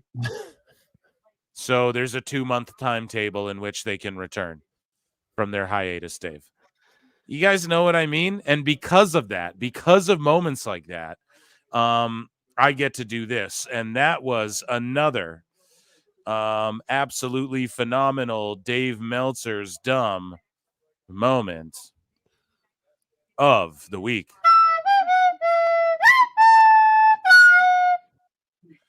Amazing. Amazing stuff, guys. He acts like he's so much smarter than the rest of us, and you're just like, what? Oh God, it hurts. It literally hurts my brain. Like a pain behind my eye. Just like, God. Like it's brain cells being murdered by his stupidity. Like he's actually making me dumber. But it's so funny. Yeah, it is, man. And it is really funny. And I don't know. That's why we do this show. I love doing this show so much. Folks, we've been hanging out for like 4 hours. Oh, wow. I appreciate you. I don't think there's like a press conference thing. They're just talking to LA Knight. This is better than the press conferences, these little kickoff chill things. Yeah. What's his name? Triple H didn't come and he just shook hands in the back. He didn't like come and announce, oh, we made this much money and did this and da-da-da. And ultimately the attendance and shit don't really matter because they're all just like there because they're, I don't want to say it's like North Korea. Yeah, they're forced to be there, but it's like, it doesn't really matter with you. They're going to fill it. They will force people to go. And it's just a set dollar amount that the, Saudis are giving them and stuff. So overall, I rated it a C.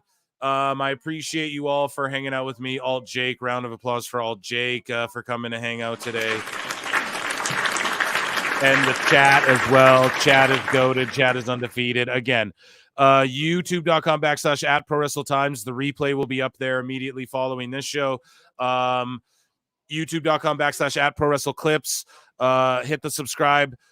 So today's the cutoff. Everybody who's a member, thank you. You're entered in for the draw on Survivor Series. We're drawing 3 people. Someone's going to win a PS5. Someone's going to win a fucking video game of their choice. Someone's going to win a wrestling t-shirt of their choice. Yeah, stay on the lookout for All Jake's channel. Make sure you check out the Patreon too. It's a great way to support your boy. And yeah, we're watching like Tough Enough. It's the funniest shit ever. We're going to upload episode 2 this week. And I appreciate you all for being here. I had a blast. I'll see you all Wednesday for head-to-head Dynamite, the real Fright Night, Dynamite versus NXT-CW. Love you all. This one's for the sickos. Jake, you take it easy. Peace. Thanks, man. Have a good one. That it infects the host immediately, and upon getting sick, the infected will become racked with coughs, sweat profusely, and start to get the shivers and chills. There he is, the legend. The man, the myth, the legend. Yeah. You can't literally run a promotion just for the AEW, what do they call them, sickos? Thank you very much, TikTok and AEW. See you tonight. Tony Khan started telling people there's no such thing as long-term booking anymore. It's week to week. The best guys, Tony Khan. We just secured the bag. It's not like I tried to be a character. It was just sort of happened naturally. But it was never something I intended. It was just something that happened because the wrestlers asked me to do things in matches, and I do them.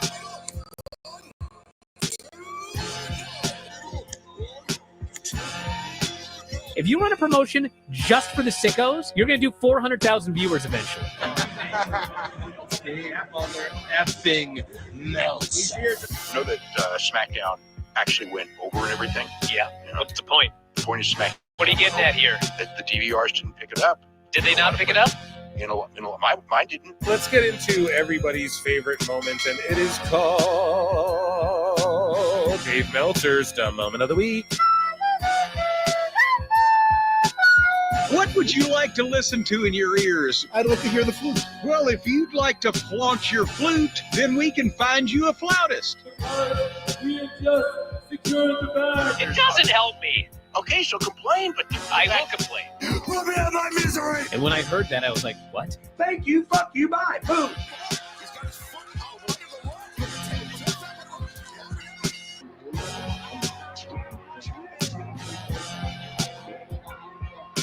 You gotta run a promotion for everybody. The sickos can be the ones that buy tickets first and spend the most money on the merchandise. Because we have just secured the bag. But like, you gotta promote for everybody. Then you'll have a lot of viewers. I think we proved a lot of so-called experts. We made them look like idiots. We're not going anywhere. Tony Khan's not going anywhere. You'll also be there on TNT. You'll be in 2 places at once. You'll be live on my favorite movie. Time God. So great, Pittsburgh. It's not like I tried to be a character. It sort of happened naturally. the best guys, Tony Khan. Keep themselves safe. What do we got? Super Dave, Pro Wrestle Clips. Tony Khan has Camille and Megan Baines sitting at home being paid since 2023 for nothing. Come on now. It's not going to be the pod calling some kettle black on that one. Truth is the truth. Becker was more over than Monet. Yes. I'm sorry. I'm reading slow. Becker was more over than Monet and is going to the big times. Absolutely. And I said that. I think I covered that show. In fact, I know we did. And I pointed out, I'm going to go back and listen to my own comments. But I did make a mental note. And I think I did point out that I thought she looked really good because I had never seen her before. And now that you pointed out, I don't want to say she looked better than Mercedes, but I think the expectation was a little higher for Mercedes, obviously. And perhaps Stephanie exceeded hers and perhaps Mercedes didn't. That's my take on it. Apparently, Maeda would go all over the world, and he would challenge people in circuses. That's where you fought. Dude, he was having MMA fights all over the world. He was famous. This is what Jean-Jacques told me. I think Kano was his master. Apparently, something like they didn't want him to take these fights in these circuses and stuff anymore. So he took a fight in Mexico, and he wore a mask so he wouldn't get busted. And he was the one who started the mask wearing in pro wrestling. Maeda started it. Were they caught? That's what Jean-Jacques told me.